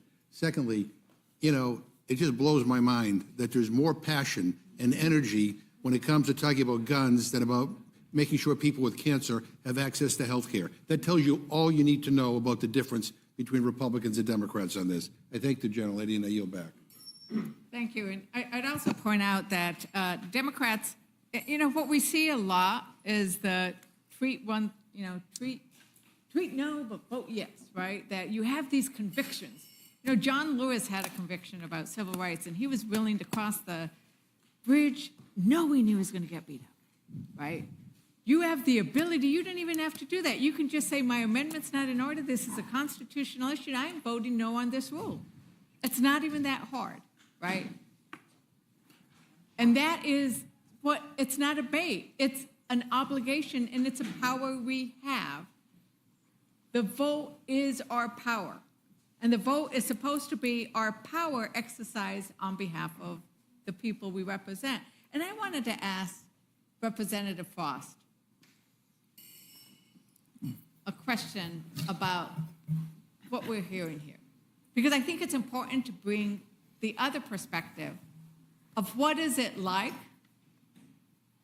to have been a victim and to have lived through and counseled and worked with so many other victims of gun violence, because they never acknowledge the number of people who are killed on a daily basis, on an hourly basis, utilizing guns often secured by those who should not be holding them. Yeah, I mean, I got involved in politics when I was 15 years old because I didn't want to get shot in my school. There was a Sandy Hook shooting that pushed me into this work. 3 years later, a gunman walked into Pulse nightclub a mile away from where I was working and murdered 49 people and injured another 49. He didn't like them because they were gay and Latino. 3 months after that, I survived an instance of gun violence in downtown Orlando on Halloween of 2016. Hundreds of us running away from the gunfire. And that's after I had been involved in this work for three and a half years. You never think it's going to hit you home, and then it hits your home. And then it hits the block you're on. 2 years ago, at the scene of 400 violent crimes, silencers were found. I just think it's despicable that the gun industry, the gun lobby, wants to push forth amendments like this that would result in more people dying just so they can sell more guns. No one on the Democratic side is advocating for anything crazy or radical. We want common sense gun reform that most Democrats, most Republicans, and most NRA members want. But it just goes to show you that organizations like the NRA don't even represent daily gun owners. They represent daily gun manufacturers and the people who sell the guns. They have no problems with more people dying as long as they can sell more guns. And if we want to talk about a safe America, over the last 3 years, because of the Bipartisan Safer Communities Act passed by Democrats, signed by Joe Biden, and the White House Office of Gun Violence Prevention, in the last 3 years, gun violence has gone down more than it has in our country's history. Cities of over 1 million people, gun violence has gone down 40%. This year, we're on track to have a reduction of 20% from last year. So we know that these solutions work, while of course respecting the rights of people, but also protecting the most sacred right, which is the right to live, the ability to walk down our blocks, go to our churches, our synagogues, our schools, our temples everywhere, and not fear being shot. And this false notion that you gotta pick one, you gotta either be for the Constitution or you're okay with people dying. I mean, it's just false. We are for rights, but we're also for making sure that the right to live is preserved. And that's been the fight of my life. That's why I came to Congress. And that's why I'm proud to be a Democrat and oppose this horrible bill. Thank you. And I think that the theme that we are seeing is, you said it, a right to life versus their desire for profit. You just described that, and in this bill, that's what we see over and over again, the right to life, because you need the health insurance, versus the right for profit. Yeah, see, they say they're pro-life because they want the baby to be born, go to school, and get shot in the school. Die in the school, die on the streets. No, that is what they say. I move to strike his words. Over the cliff. Wait, you've gone over. We were going to be quiet, but you've gone over now. You didn't use any. I meant every word. We are going to strike your words. But on the other hand, it might be good to leave your words. It might be good to leave your words. Because that's how you feel. But you are not going to come into this room and impugn our integrity. You will not.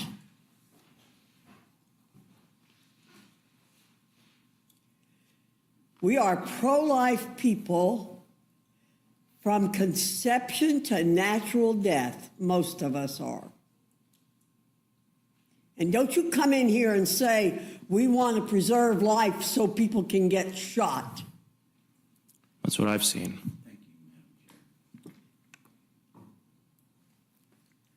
Are you through, Ms. Ledger-Fernandez? I hope so.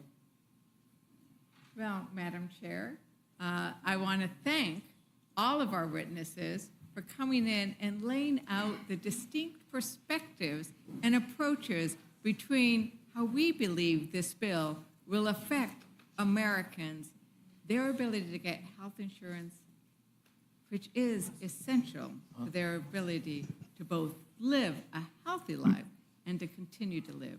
And with that, Madam Chair. Madam Chair, I did make a motion that has not been acted on. If you would like for me to withdraw that motion, I will withdraw it.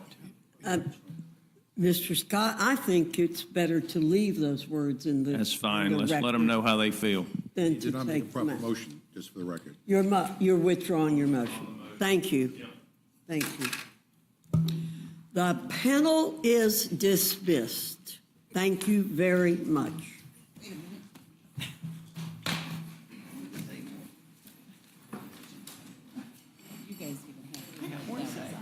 By the way, I might remind my Democrat colleagues of Proverbs 13:5. Democratic colleagues of Proverbs 13:5, and you can add 14:5 to that too.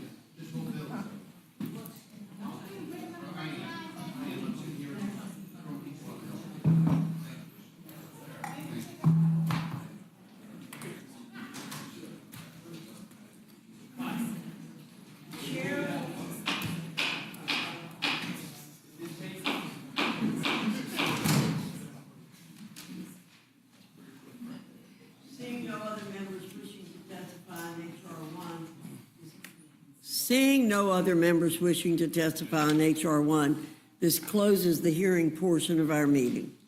The chair will be in the receipt of a motion from the gentleman from Virginia, Mr. Griffith.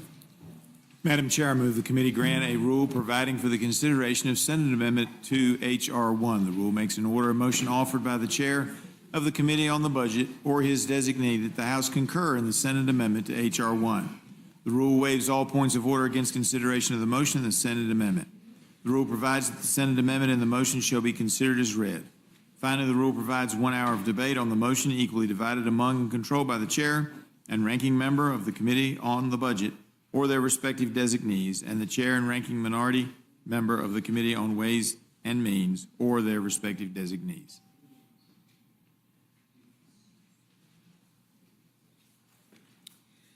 Thank you very much. You've now heard the motion. Is there any other discussion or Yes. amendment to the rule? Yes, Madam Chair. Mr. McGovern. 1 hour of debate on this? Yeah. No, this is, provides 1 hour debate. Yeah. 1 hour debate. 1 hour of debate on this whole thing? Yes.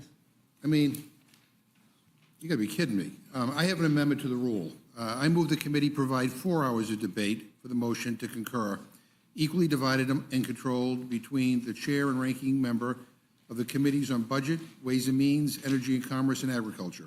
CBO says that 17 million people will lose their health care because of this bill. Shouldn't Energy and Commerce get at least an hour to debate that massively consequential policy on the floor? Millions of people will lose food support due to the SNAP cuts, and you can't spare an hour for the Agriculture Committee to discuss the ramifications of those cuts? The bill has trillions of dollars in tax cuts, but you aren't giving an hour for Ways and Means to discuss them on the House floor. Not to mention all the other provisions in this bill on everything from immigration to Alaskan whaling to professional gambling to coal subsidies. I don't know about you, but my office is buried in requests from members who want to debate this bill on the floor, and we're having to turn lots of them away. This 4th of July deadline is completely self-imposed, but 3 extra hours of debate won't interfere with it. So I urge a yes vote on my amendment, and I yield back the time. Is there any further discussion? Hearing none, the question's on the amendment. All those in favor signify by saying aye. Aye. Those opposed say no. No. No. In the opinion of the chair, the noes have it. I The ask for a amendment. roll call on that one. Clerk will call the roll. Mrs. Fishbach? No. Mrs. Fishbach, no. Mr. Norman? No. Mr. Norman, no. Mr. Roy? Mr. Roy, no. Mrs. Houchin? Mrs. Houchin, no. Mr. Langworthy? No. Mr. Langworthy, no. Mr. Scott? No. Mr. Scott, no. Mr. Griffith? No. Mr. Griffith, no. Mr. Jack? No. Mr. Jack, no. Mr. McGovern? Yes. Mr. McGovern, aye. Ms. Scallon? Aye. Ms. Scallon, aye. Mr. Neguse? Aye. Mr. Neguse, aye. Ms. Ledger Fernandez? Ms. Ledger Fernandez, aye. Madam Chair? No. Madam Chair, no. Clerk will report the total. 4 yeas, 9 nays. The noes have it. The amendment is not agreed to. Is there any further Yes, discussion? there's quite a few. Madam Chairwoman, I have an amendment to the rule. I move to strike the text of the rule and instead make an order, a motion offered by the Chair of the Committee on the Budget or his designee, that the House disagree to the Senate amendment to H.R. 1 and request a conference with the Senate, debatable for 1 hour, equally divided and controlled by the Chair and Ranking Member of the Committee on the Budget. This bill will hurt people in every congressional district, and Republican leadership is racing to get it passed before their own members even figure out what the hell's in it. There's no real deadline we're working against, none. July 4th is just an arbitrary marker that Trump made up. We're rushing not because the country demands it, but because he wants to throw himself another party. This isn't policy, this is ego management.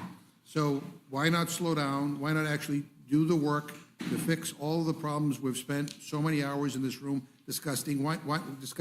Why not fix the problems instead of pretending we're in the middle of some 5-alarm emergency? I understand that the Senate and the Speaker are trying to jam all of you, but you don't have to be complicit. And remember, a conference has a big advantage. We do a little trolling. It's called we do a little agreement, trolling. So you don't have to trust the Senate anymore.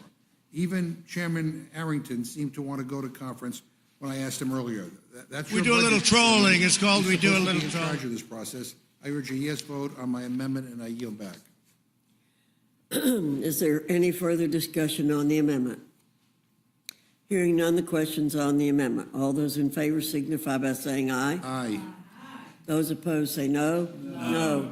In the opinion of the chair, the noes have it. The amendment is not agreed to. Ask for a roll call, Madam Chair. Clerk will call the roll. Mrs. Fishbach? No. Mrs. Fishbach, no. Mr. Norman? Mr. Norman, no. Mr. Roy? Mr. Roy, no. Mrs. Houchin? Mrs. Houchin, no. Mr. Langworthy? Mr. Langworthy, no. Mr. Scott? Mr. Scott, no. Mr. Griffith? Mr. Griffith, no. Mr. Jack? No. Mr. Jack, no. Mr. McGovern? Aye. Mr. McGovern, aye. Ms. Scanlon? Ms. Scanlon, aye. Mr. Neguse? Mr. Neguse, aye. Ms. Leisure Fernandez? Ms. Leisure Fernandez, aye. Madam Chair? No. Madam Chair, no. Clerk will report the total. 4 yeas, 9 nays.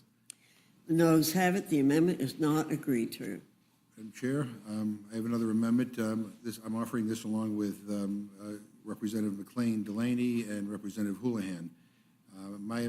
This is the amendment I offered during the first go-around that would restore already appropriated and awarded NIH grant funding. As of June 4th, 2025, 2,282 NIH grants awarded to institutions in the U.S. have been terminated and not reinstated, totaling over $3.8 billion in funding. And over 1,000 NIH employees have been fired. This is disastrous and completely unacceptable. I've said it before and I'll say it again. We can't just stop research and expect that we can pick it back up again in a few years. Patients rely on this research and the grants that fund it. There are people whose only hope for treatment is an NIH-supported clinical trial. It is truly a matter of life or death. I don't know if my Republican colleagues are really understanding what this means for everyday people, so let me share a couple of stories. A few weeks ago, Austin and Julia Schlueter reached out to my office to share a story from the front page of the Washington Post. It was about their dad, Richard Schlueter. In June, as a part of an NIH clinical trial, Richard was supposed to receive a custom-made treatment for a cancer that has spread to his bones. Due to NIH staffing cuts, his treatment has been delayed at least a month. The researcher running his trial estimates that some patients may have to wait until as long as September. People with metastatic cancer do not have a few months to hang tight. We are talking about revolutionary treatments that can save people's lives. There is no time to waste. This past weekend, CBS Sunday Morning aired a segment on the potential impacts of staffing and budget cuts to NIH.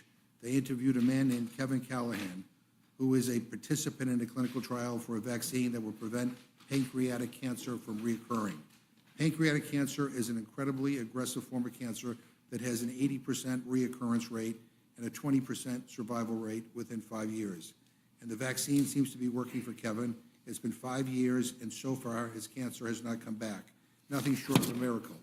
That's what the business of the NIH has been for the last 137 years, delivering miracles.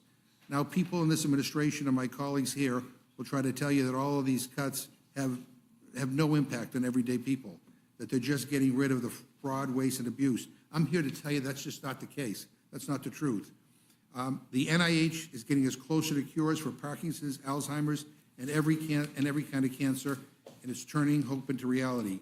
Kevin and Rich's stories are just two of hundreds of thousands. They are just a few of the many adults, children, and families who would have no other option without NIH.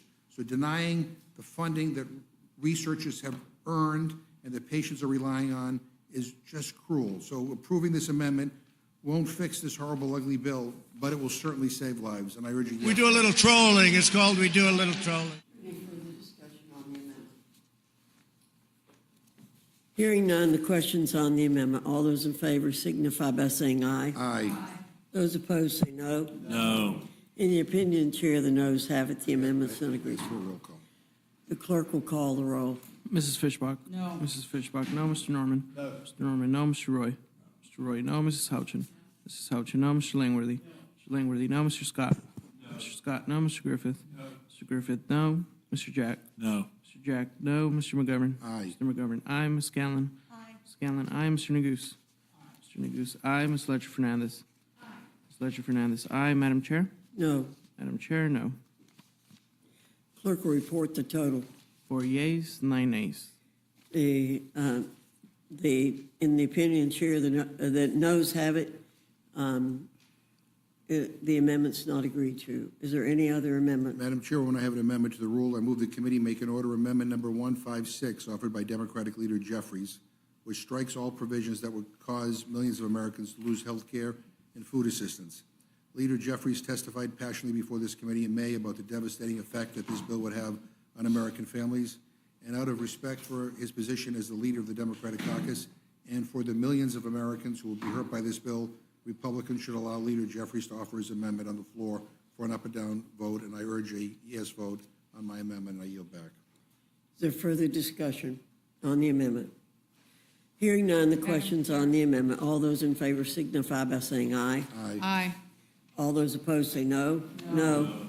In the opinion, Chair, the noes have it. The amendment's not agreed May I to. ask for a roll call? Mr. McGovern requests a roll call. The clerk will call the roll. Mrs. Fishbach? No. Mrs. Fishbach, no. Mr. Norman? No. Mr. Norman, no. Mr. Roy?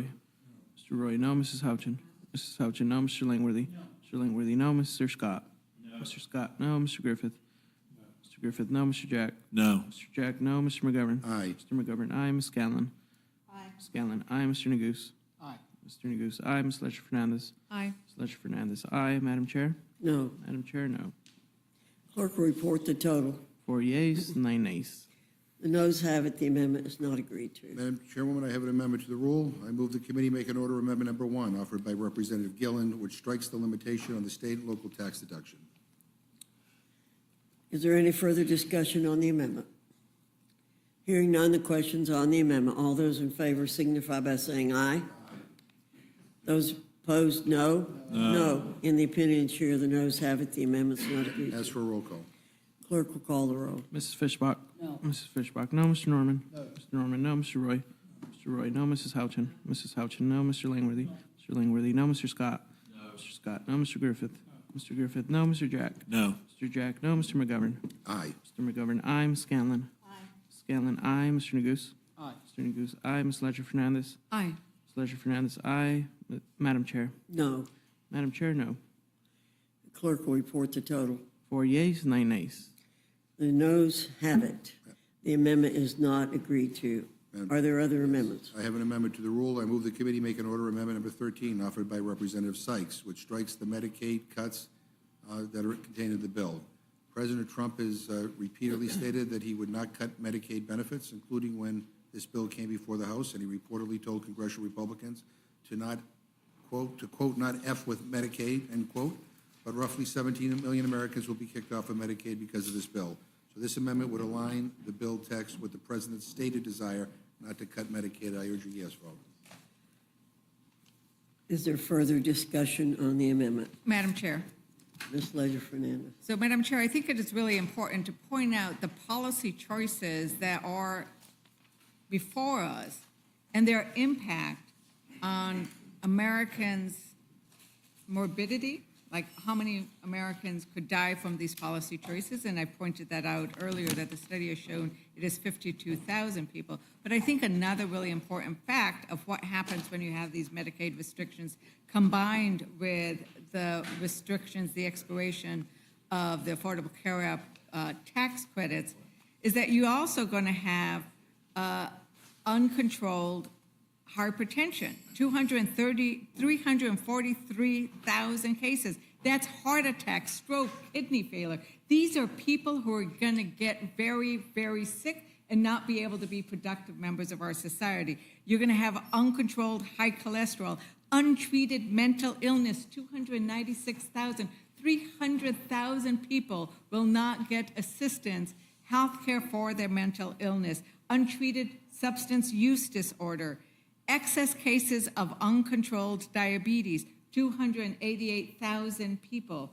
These are diseases that everybody around this dais knows somebody who has suffered from those. My brother just died from a heart attack. And these are the kinds of things that when you don't have health insurance, you do not get care for, and people die or they are severely disabled from it. And so it is not an attack on impugning anybody's integrity. It is the fact that people will get sick and people will die because they don't have access to health care. And for that, I support the amendment.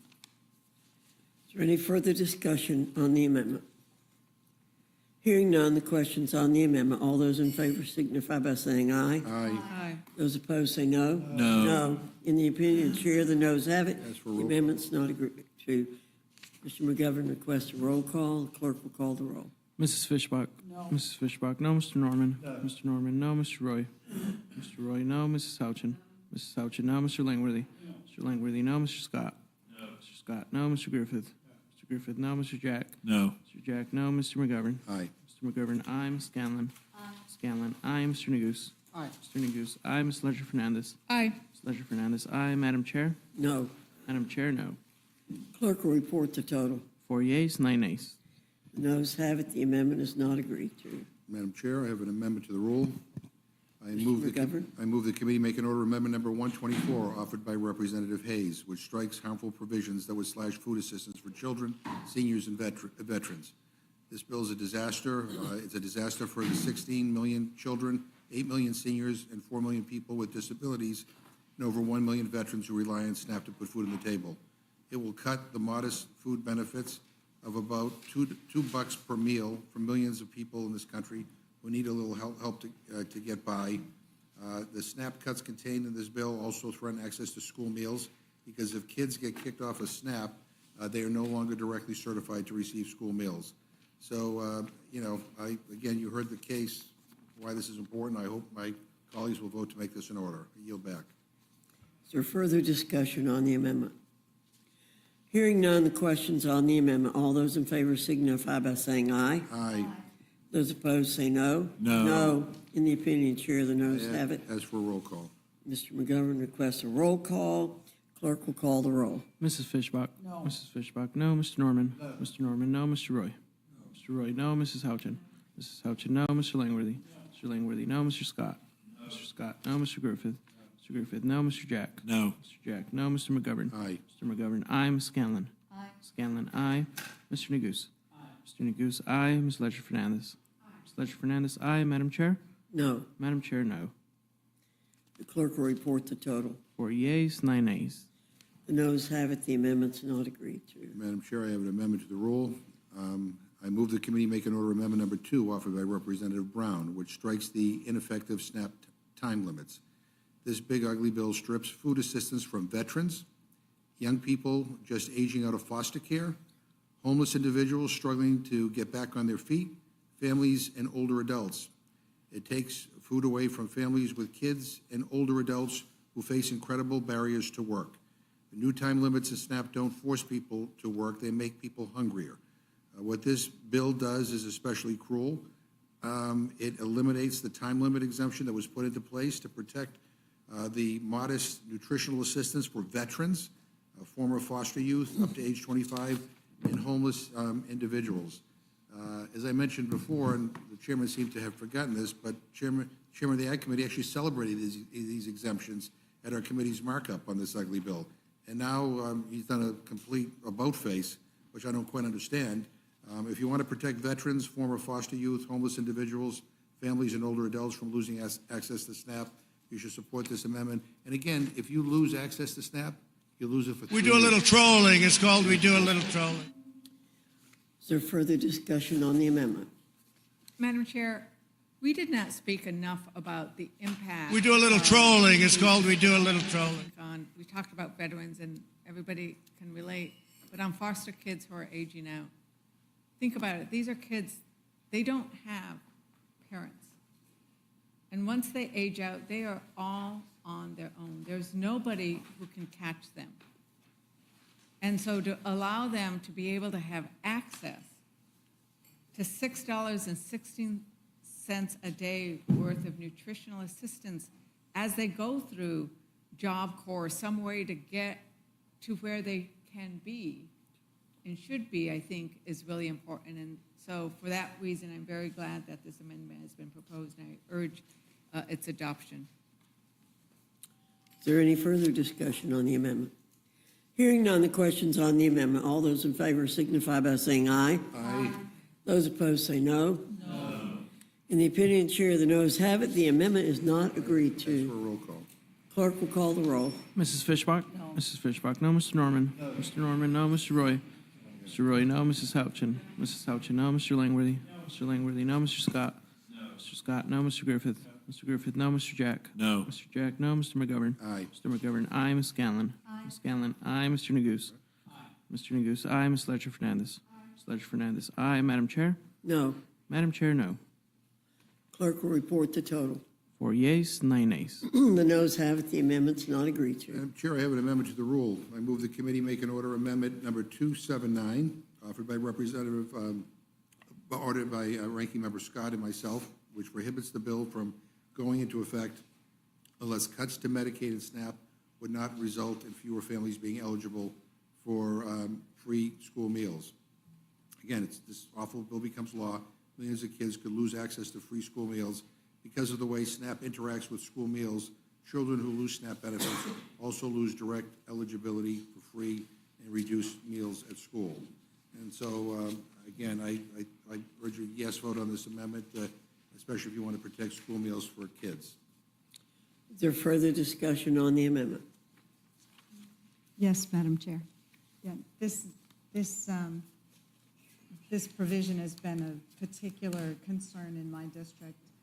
We have several schools that have the community feeding waivers so that they can provide free school lunches to everyone in the district. And if the SNAP cuts cut too many kids off this, then they won't be able to provide the school-wide lunches, and that means more kids will go hungry, which means they will not learn as well in school. So I think this is a really important amendment, and I'd urge everyone to support it. Is there further discussion? Hearing none, the questions on the amendment. All those in favor signify by saying aye. Aye. Those opposed say no. No. In the opinion of the chair, the noes have it. The amendment's not agreed to. That's for roll call vote, please. Clerk will call the roll. Mrs. Fishbach? No. Mrs. Fishbach, no. Mr. Norman? No. Mr. Norman, no. Mr. Roy? Mr. Roy, no. Mrs. Houchin? Mrs. Houchin, no. Mr. Langworthy? Mr. Langworthy, no. Mr. Scott? No. Mr. Scott, no. Mr. Griffith? Mr. Griffith, no. Mr. Jack? No. Mr. Jack, no. Mr. McGovern? Aye. Mr. McGovern, aye. Ms. Scanlon? Aye. Ms. Scanlon, aye. Mr. Neguse? Aye. Mr. Neguse, aye. Ms. Ledger Fernandez? Ms. Ledger Fernandez, aye. Madam Chair? No. Madam Chair, no. The clerk will report the total. 4 yeas, 9 nays. The noes have it. The amendment is not agreed to. Madam Chair, I have an amendment to the rule. I move the committee make an order amendment number 59, offered by Representative Del Bene, which makes the child tax credit fully refundable and increase the credit amount from $2,000 per child to $6,300. We do a little trolling. It's called we do a little trolling. $320 for children ages 1 through 6, and $3,600 for children aged 6 through 17. The Democrats passed an historic change to the child tax credit in 2021, cutting child poverty in half. Under the Republican bill today, families making $400,000 a year get the full child tax credit, but lower income families may get nothing or just a fraction of that due to how Republicans structure the credit.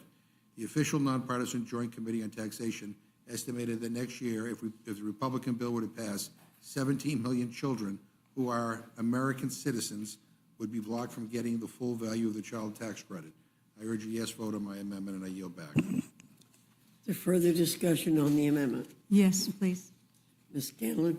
Thank you. I mean, we've heard a lot of testimony today about the fact that this bill is going to result in a wealth transfer from our poorest Americans to the wealthiest. The bill does not provide meaningful tax relief for working families in the middle class. It slashes benefits that millions rely upon to make ends meet. So one thing that we can do, and that we know to be a really effective policy to reduce poverty and help families with the cost of living, is to reinstate the expanded child tax credit that was issued as part of the American Rescue Plan. That expansion nearly eradicated child poverty in the U.S. We had historic lows as a result. So instead of giving tax breaks to millionaires and billionaires who don't need it, let's give families a real tax cut that will actually benefit kids by reinstating the expanded child tax credit. I yield back. Thank you, Ms. Scanlon. Is there further discussion? Hearing none, the question's on the amendment. All those in favor signify by saying aye. Aye. Those opposed say no. No. In the opinion chair, the noes have it. The amendment's not agreed to. Ask for a roll call, Madam Chair. Clerk will call the roll. Mrs. Fishbach? No. Mrs. Fishbach, no. Mr. Norman? No. Mr. Norman, no. Mr. Roy? Mr. Roy, no. Mrs. Houchin? Mrs. Houchin, no. Mr. Langworthy? Mr. Langworthy, no. Mr. Scott? Mr. Scott, no. Mr. Griffith? Mr. Griffith, no. Mr. Jack? No. Mr. Jack, no. Mr. McGovern? Aye. Mr. McGovern, aye. Ms. Scanlon? Aye. Ms. Scanlon, aye. Mr. Neguse? Aye. Mr. Neguse, aye. Ms. Ledger Fernandez? Ms. Ledger Fernandez, aye. Madam Chair? No. Madam Chair, no. Clerk will report the total. 4 yeas, 9 nays. Noes have it. The amendment's not agreed to. Madam Chair, I have an amendment to the rule. I move the committee make an order amendment number 146, offered by Representative Mike Thompson, which strikes section 70436 of the bill, which eliminates the transfer and manufacturing tax on silencers, short-barrel rifles, and short-barrel shotguns. This bill is full of handouts to special interests. I mean, as we talked about, the bill gets rid of an excise tax on gun silencers. That tax has been in place for nearly 100 years, and it's a vital public safety measure. And the Senate went even further and also got rid of the tax on sawed-off shotguns and rifles, which are more easily concealed under clothing. Over 400 silencers were found on or traced to violent crime scenes in 2023 alone. This will cost the American taxpayer nearly $2 billion and is a brazen attempt to make it easier to commit violent crimes and get away with it. I mean, we're talking about cost savings, and you're adding $2 billion to the deficit and the debt by eliminating this tax, and you're cutting food, from SNAP for families. I mean, anyway, I urge a yes vote on this, and I hope we'll make it in order. Is there further discussion on the amendment? Hearing none, the Madam question's Chair, I on would the just say, amendment. if there were that many suppressors found, they were probably homemade suppressors and not those that were actually manufactured from somebody that is actually licensed to manufacture suppressor. Thank you, Mr. Scott. The question is on the amendment. All those in favor signify by saying aye. Aye. Those opposed say no. No. In the opinion chair, the noes have it. The amendment is not agreed to. For a roll call on that one. The clerk will call the roll. Mrs. Fishbach? No. Mrs. Fishbach, no. Mr. Norman? No. Mr. Norman, no. Mr. Roy? No. Mr. Roy, no. Mrs. Houchin? Mrs. Houchin, no. Mr. Langworthy? Mr. Langworthy, no. Mr. Scott? No. Mr. Scott, no. Mr. Griffith? Mr. Griffith, no. Mr. Jack? No. Mr. Jack, no. Mr. McGovern? Aye. Mr. McGovern, aye. Ms. Scanlon? Aye. Ms. Scanlon, aye. Mr. Neguse? Aye. Mr. Neguse, aye. Ms. Ledger Fernandez? Aye. Ms. Ledger Fernandez, aye. Madam Chair? No. Madam Chair, no. Clerk will report the total. 4 yeas, 9 nays. The noes have it. The amendment's not agreed to. Madam Chair, I have an amendment to the rule. I move the committee make an order, amendment number 102, offered by Representative Chu, which prevents federal contributions to Trump accounts for children of taxpayers who earn at least $1 million. I mean, this is, her amendment would place a very modest guardrail around the Trump accounts proposed in this bill. Again, I think this is the right thing to do, and I would urge a yes vote. Is there further discussion on the amendment? Hearing none, the question is on the amendment. All those in favor signify by saying aye. Aye. All those opposed say no. No. In the opinion of the chair, the noes have it. The amendment's not agreed Ask for a to. roll call. Clerk will call the roll. Mrs. Fishbach? No. Mrs. Fishbach, no. Mr. Norman? Mr. Norman, no. Mr. Roy? Mr. Roy, no. Mrs. Houchin? Mrs. Houchin, no. Mr. Langworthy?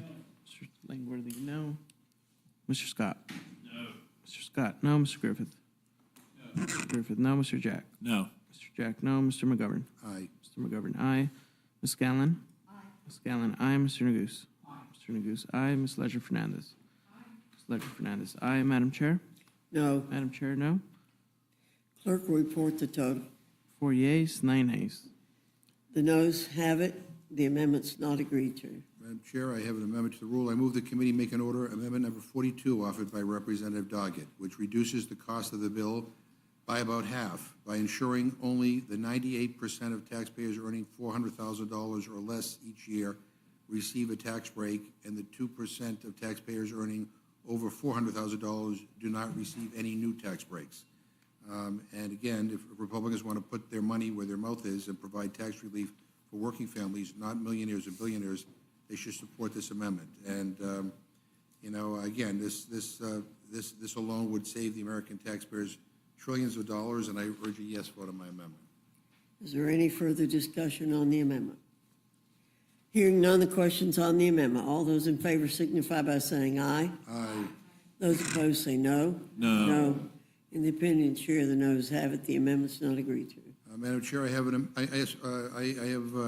amendment to the rule. I move the committee make an order amendment number 83 offered by Representative Chu, which ensures that no one earning more than $10 million per year receives a tax cut. So Republicans just voted down a motion to protect tax relief for families making under $400,000 a year. This new amendment would ensure that those making over $10 million per year would not get a tax cut. Under this bill, people making over $1 million a year would get an average of $96,000 tax cut compared to those making less than $50,000 who will get less than $1 per day. And so the question is, do you want to spend hundreds of billions of dollars on tax giveaways to those making over $10 million a year? That's what this vote is about. I urge a yes vote on my amendment. Is there any further discussion on the amendment? Hearing none, the question's on the amendment. All those in favor signify by saying aye. Aye. Those opposed, no. No. No. In the opinion of the chair, the noes have it. The amendment's not I ask for a agreed roll to. call on that. Mr. McGovern asked for a roll call. The clerk will call the roll. Mrs. Fishbach? No. Mrs. Fishbach, no. Mr. Norman? No. Mr. Norman, no. Mr. Roy? Mrs. Houchin? Mrs. Houchin, no. Mr. Langworthy? No. Mr. Langworthy, no. Mr. Scott? No. Mr. Scott, no. Mr. Griffith?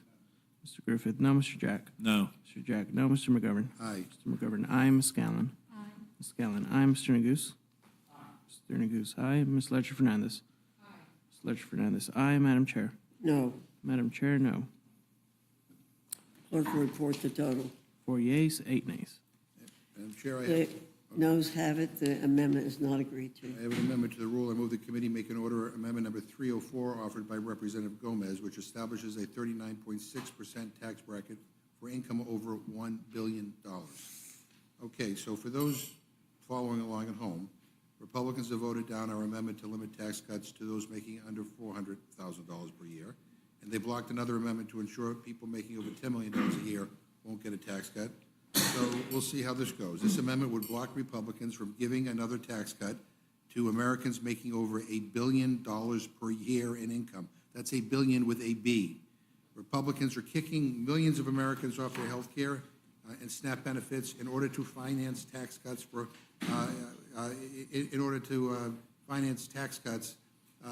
that basically are giveaways to billionaires. I'm giving my friends one last chance to redeem themselves by voting in favor of this amendment. Again, this would prevent tax cuts for people earning over $1 billion a year. Is there any further discussion on the amendment? Madam Chair. Ms. Ledger Fernandez. I would point out that it's estimated that there are only 813 billionaires in this country. So basically, Madam Chair, thank you. I would point out that there are only 813 billionaires in this country. So basically, when you are voting against this amendment, you are saying these 813 billionaires are more important than all the other people in my district, or that's how it could be seen by some. And so I would urge people to consider the hundreds of thousands of people who will be losing Medicaid that we have pointed out in your district, and think about them. Think about the middle class and the working class, who they need the tax cuts and the extension of the tax breaks. But the 813 billionaires, they're just doing fine. In fact, they have $50 million weddings as they float in on their $500 million yacht. I don't think they need another tax break. So that's why I'll be supporting the amendment. Is there any further discussion on the amendment? Hearing none, the question's on the amendment. All those in favor signify by saying aye. Aye. Those opposed say no. No. In the opinion of the chair, the noes have it. The amendment's not agreed to. Mr. McGovern requests a roll call. Clerk will call the roll. Mrs. Fishbach? No. Mrs. Fishbach, no. Mr. Norman? No. Mr. Norman, no. Mr. Roy? No. Mr. Roy, no. Mrs. Houchin? No. Mrs. Houchin, no. Mr. Langworthy? No. Mr. Langworthy, no. Mr. Scott? No. Mr. Scott, no. Mr. Griffith? No. Mr. Griffith, no. Mr. Jack? No. Mr. Jack, no. Mr. McGovern? Yes. Mr. McGovern, aye. Ms. Scanlon? Aye. Ms. Scanlon, aye. Mr. Neguse? Mr. Neguse, aye. Ms. Ledger Fernandez? Ms. Ledger Fernandez, aye. Madam Chair? No. Madam Chair, no. Clerk will report the total. 4 yeas, 9 nays. The noes have it. The amendment is not agreed to. Ms. Scanlon, you're recognized. Madam Chair, I have an amendment to the rule. I move the committee make in order amendment number 213, offered by Ranking Member Raskin, which lifts the ban on burn, jag, and COPS funding for state and local police to ensure that they can receive funding for community violence intervention and prevention initiative efforts. Strong, effective community violence intervention and prevention efforts are key to ending gun violence all across the country. I've seen these problems work in my region. Over the past few years, Philadelphia has seen a significant drop in gun violence year over year, using data-driven strategies to the point where the city is now only suffering from its lowest levels of gun violence in over a decade. We've seen similar results in the city of Chester, also in my district, which has seen a 72% decrease in shootings. Lives have been saved. And I know my district's not the only one where this work is happening. People have been coming from around the country to study the techniques that have been used with our gun violence intervention programs. So right now, we should be building on this progress, not going backwards. This bill is actually defunding the police at a time when people across the country continue to live with the fear and grief caused by senseless gun violence. And this administration is kneecapping critical gun safety efforts, efforts that keep guns out of dangerous criminal hands. Republicans are seemingly using this bill to prevent key funding for state and local law enforcement that can be used on violence prevention programs, programs that help law enforcement protect their communities, and programs that work. Restricting this funding just shows an effort by congressional Republicans to prioritize the NRA over American peoples. So I would ask for support for this amendment, and I yield back. Is there further discussion on the amendment? Hearing none, the question's on the amendment. All those in favor signify by saying aye. Aye. Those opposed say no. No. In the opinion of the chair, the noes have it. The amendment, Ms. Scanlon requests a roll call vote. The clerk will call the roll.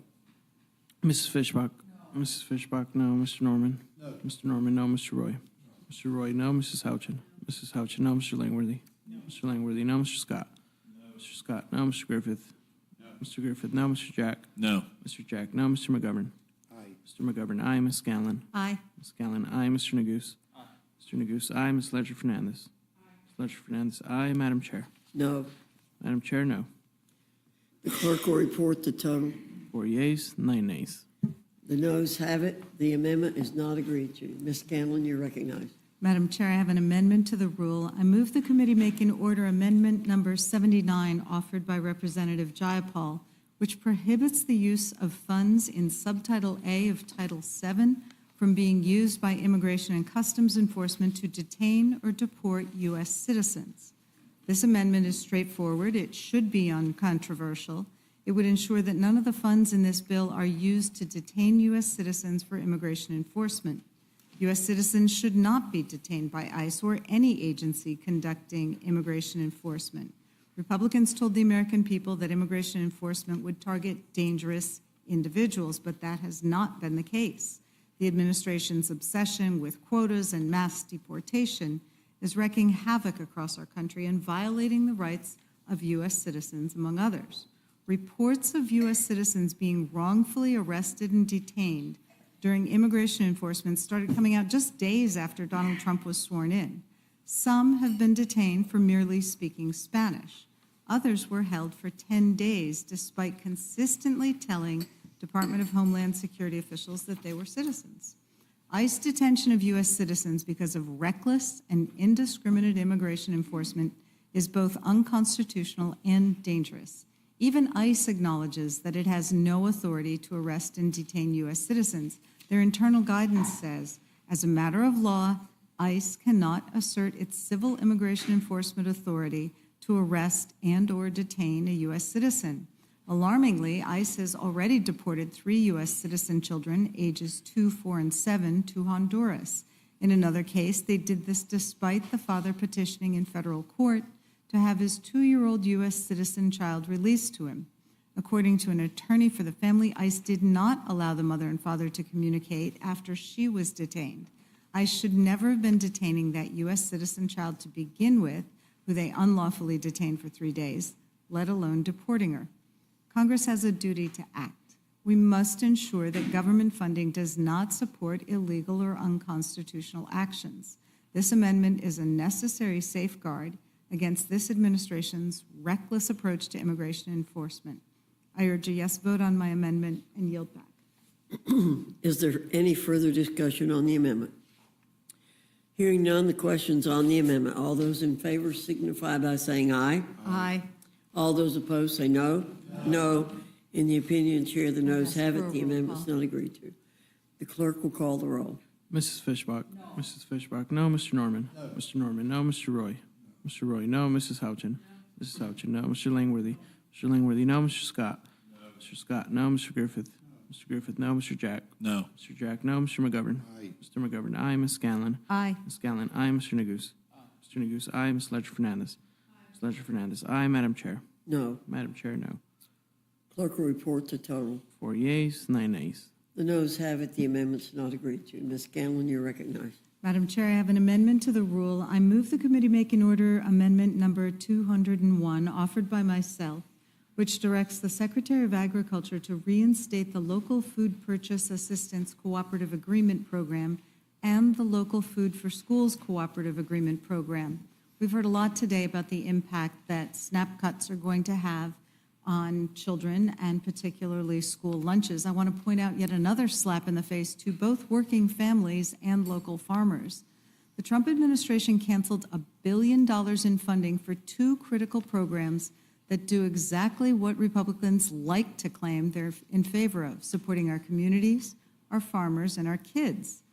First, the White House gutted $470 million from the Local Food Purchase Assistance Program, which helps states, tribes, and territories buy fresh local food from nearby farmers and get it to food banks and hunger relief programs. This isn't a case of waste, fraud, and abuse. It's real food from real farmers going to real people in need. Then the administration went after the Local Food for Schools program, which helps schools buy healthy local food for school meals from small and underserved producers. Cutting this program hurts both kids and farmers. Let's be clear, this wasn't about saving money. It was about pushing an agenda that leaves families hungry and small farmers behind. That's why I've introduced this amendment to reinstate these critical programs, because the health of our children and the strength of our local food systems should not be up for grabs. I yield back. Is there further discussion on the amendment? Hearing none, the question is on the amendment. All those in favor signify by saying aye. Aye. Those opposed say no. No. In the opinion of the chair, the I'd noes ask for a have it. roll call. Ms. Scanlon requests a recorded vote. The clerk will call the roll. Mrs. Fishbach? No. Mrs. Fishbach, no. Mr. Norman? No. Mr. Norman, no. Mr. Roy? No. Mr. Roy, no. Mrs. Houchin? Mrs. Houchin, no. Mr. Langworthy? Mr. Langworthy, no. Mr. Scott? No. Mr. Scott, no. Mr. Griffith? No. Mr. Griffith, no. Mr. Jack? No. Mr. Jack, no. Mr. McGovern? Aye. Mr. McGovern, aye. Ms. Scanlon? Aye. Ms. Scanlon, aye. Mr. Neguse? Aye. Mr. Neguse, aye. Ms. Ledger Fernandez? Ms. Ledger Fernandez, aye. Madam Chair? No. Madam Chair, no. Clerk will report the total. 4 yeas, 9 nays. The noes have it, the amendment is not agreed to. Ms. Scanlon?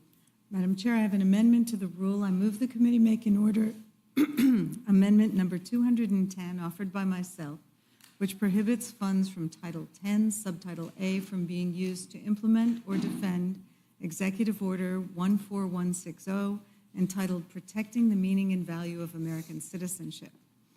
Thus far, 4 district courts and 3 courts of appeal have all found President Trump's executive order trying to end birthright citizenship to be a clear violation of the 14th Amendment, because for more than a century, there have been few legal questions as open and shut as whether being born in the United States makes someone a U.S. citizen. And to suggest otherwise is nothing but an un-American attempt to rewrite both our history and our Constitution.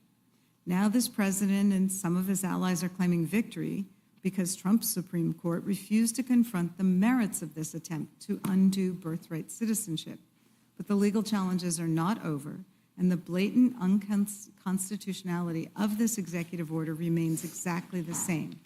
So my amendment would make clear that no funds in this bill can be used to enact or defend the Trump administration's unconstitutional effort to end birthright citizenship.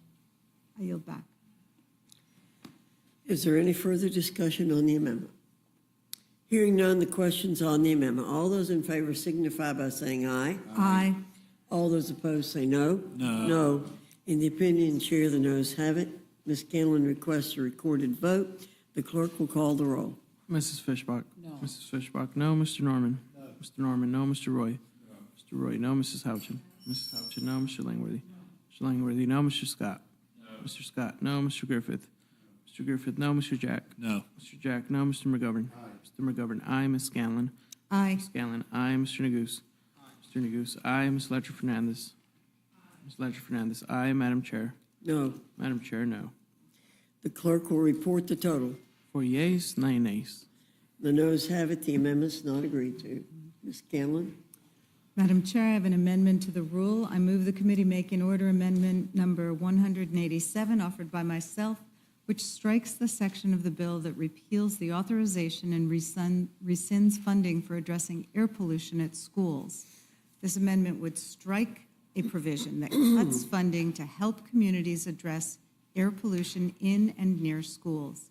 It's sickening that this program is on the chopping block, a program that for a minor sum helps schools address air pollution that worsens asthma, harms brain development, and leads to more sick days. It's particularly important when so many of our public schools are decades old, sometimes centuries old, and really have serious air quality issues. In the region that I represent, 1 in 4 kids suffers from childhood asthma, so it's even more important.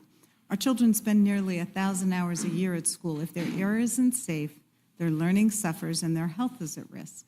This program is just common sense. I would hope we could agree that nothing is more important than the health of our children. So please support this amendment, protect our kids, and keep our air clean. I yield back. Thank you. Is there any further discussion on the amendment? Hearing none, the question's on the amendment. All those in favor signify by saying aye. Aye.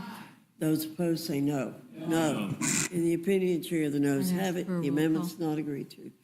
The clerk will call the roll. Mrs. Fishbach? No. Mrs. Fishbach, no. Mr. Norman? No. Mr. Norman, no. Mr. Roy? Mr. Roy, no. Mrs. Houchin? Mrs. Houchin, no. Mr. Langworthy? Mr. Langworthy, no. Mr. Scott? Mr. Scott, no. Mr. Griffith? Mr. Griffith, no. Mr. Jack? No. Mr. Jack, no. Mr. McGovern? Mr. McGovern, aye. Ms. Scanlon? Aye. Ms. Scanlon, aye. Mr. Neguse? Aye. Mr. Neguse, aye. Ms. Ledger Fernandez? Aye. Ms. Ledger Fernandez, aye. Madam Chair? No. Madam Chair, no. Clerk will report the total. 4 yeas, 9 nays. The noes have it. The amendment's not agreed to. Madam Chair? Ms. Ledger Fernandez, you're recognized. I have an amendment to the rule. I move the committee make an order amendment number 474 offered by myself, which would strike section 70101 as presently written and replace it with Section 70101, maintain middle-class tax rates and increase rates on the rich. We had discussion earlier today about how Democrats stand with the importance that we will support the extension of the middle-class tax cuts. But we are not in favor of providing additional tax cuts and tax breaks to the wealthiest people and richest corporations who funded many Republican campaigns. They say a budget reflects your values, and a budget reflects who you prioritize. With this bill, Republicans are prioritizing those wealthiest corporations and people. But they're not just prioritizing billionaires. They're also throwing working and middle-class families under the bus. The top 0.01% will receive $309,000 in tax breaks under this bill. That's more than $847 a day. My amendment makes clear that Democrats support tax cuts for working and middle-class Americans, but it just asks the richest Americans to pay their fair share. It's very straightforward, the amendment. If you're in favor of tax cuts and tax breaks for middle Americans, support this amendment. If you, out there, anybody listening, if you make less than $600,000 a year, your tax rates would not go up under my amendment or under this bill. If you make more than that, your tax rate's just going to go back to what it was in 2017. So with that, Madam Chair, I urge a yes vote on my amendment and for the middle class. Is there any further discussion on the amendment? Hearing none, the question's on the amendment. All those in favor signify by saying aye. Aye. Those opposed say no. No. In the opinion of the chair, the noes have it. The amendment is not agreed to. On behalf of middle-class Americans, I request a recorded vote. The clerk will call the roll. Mrs. Fishbach? No. Mrs. Fishbach, no. Mr. Norman? No. Mr. Norman, no. Mr. Roy? No. Mr. Roy, no. Mrs. Houchin? No. Mrs. Houchin, no. Mr. Langworthy? No. Mr. Langworthy, no. Mr. Scott? No. Mr. Scott, no. Mr. Griffith? No. Mr. Griffith, no. Mr. Jack? No. Mr. Jack, no. Mr. McGovern? Aye. Mr. McGovern, aye. Ms. Scanlon? Aye. Scanlon, aye. Mr. Neguse? Aye. Mr. Neguse, aye. Ms. Ledger Fernandez? Aye. Ms. Ledger Fernandez, aye. Madam Chair? No. Madam Chair, no. Clerk will report the total. 4 yeas, 9 nays. The noes have it. The amendment is not agreed to. Madam Chair. Ms. Leisure Fernandez. I have an amendment to the rule. I move the committee make an order amendment number 167 offered by Representative Chu, which strikes the provisions that make Affordable Care Act coverage more expensive. This bill doubles down on cruel and dangerous cuts to Medicaid coverage by closing off the ACA marketplace coverage for eligible individuals. You are going to stick people in the middle. You're going to kick them out of Medicaid and then not let them get on the Affordable Care Act. It is insanity. And this is what leads to when you go visit your rural hospitals and they worry about this, they say, oh, these are the private pay, which means no pay. And when you don't get any pay at your rural hospitals, that's what leads to having them go under. It's a purgatory of no health care insurance. This bill also removes year-round enrollment for low-income families. This means a family of 3 making less than $39,970 a year would be disqualified from reduced premiums. Now, that's not a lot of money for a family of 3. In 2025, enrollees with an income of less than 150% of the federal poverty, which is at $39,000, made up the largest share of all marketplace enrollees, 47%. So you are basically harming almost half of the people on the Affordable Care Act. Now, my suggestion is actually very popular among Republicans. Trump pollster John McLaughlin found that even most Trump voters oppose shortening the open enrollment period. In fact, 56% of Trump voters oppose it.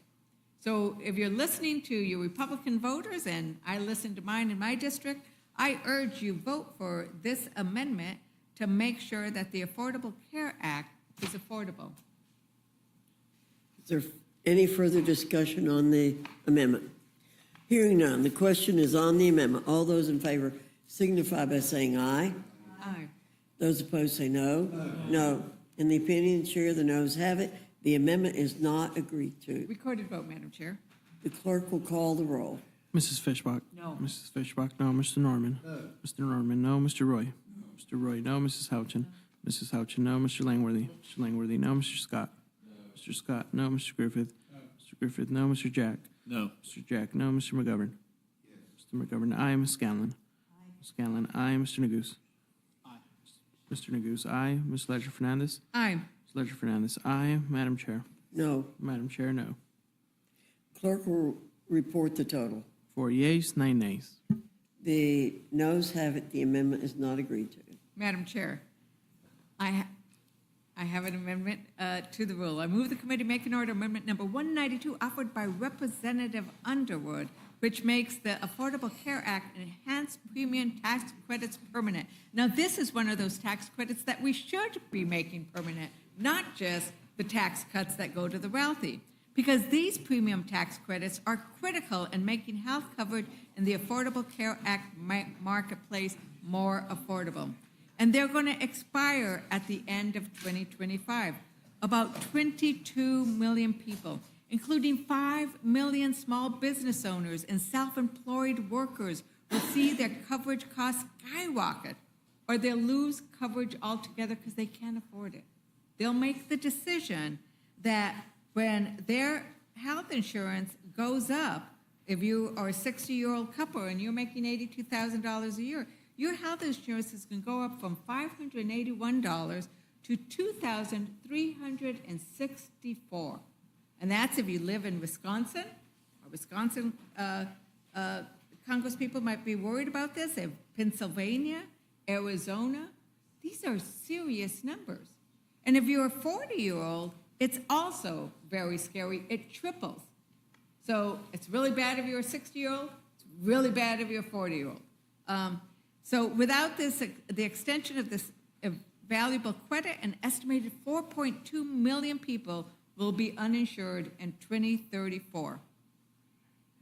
4.2 million. These are the kind of people we're talking about that we need to make sure we get covered. I want to inform my colleagues that the expiration of these healthcare subsidies are widely unpopular, once again, even among Republican voters. In fact, Trump pollster John McLaughlin found that 77%, including 73% of Trump voters, would likely vote for a candidate who voted to preserve those premium tax credits, which help low and middle income Americans pay for the Affordable Care Act plans. Most Americans and Trump voters are also less likely to vote for congressional candidates whose vote causes more than 17 million people to lose their health insurance.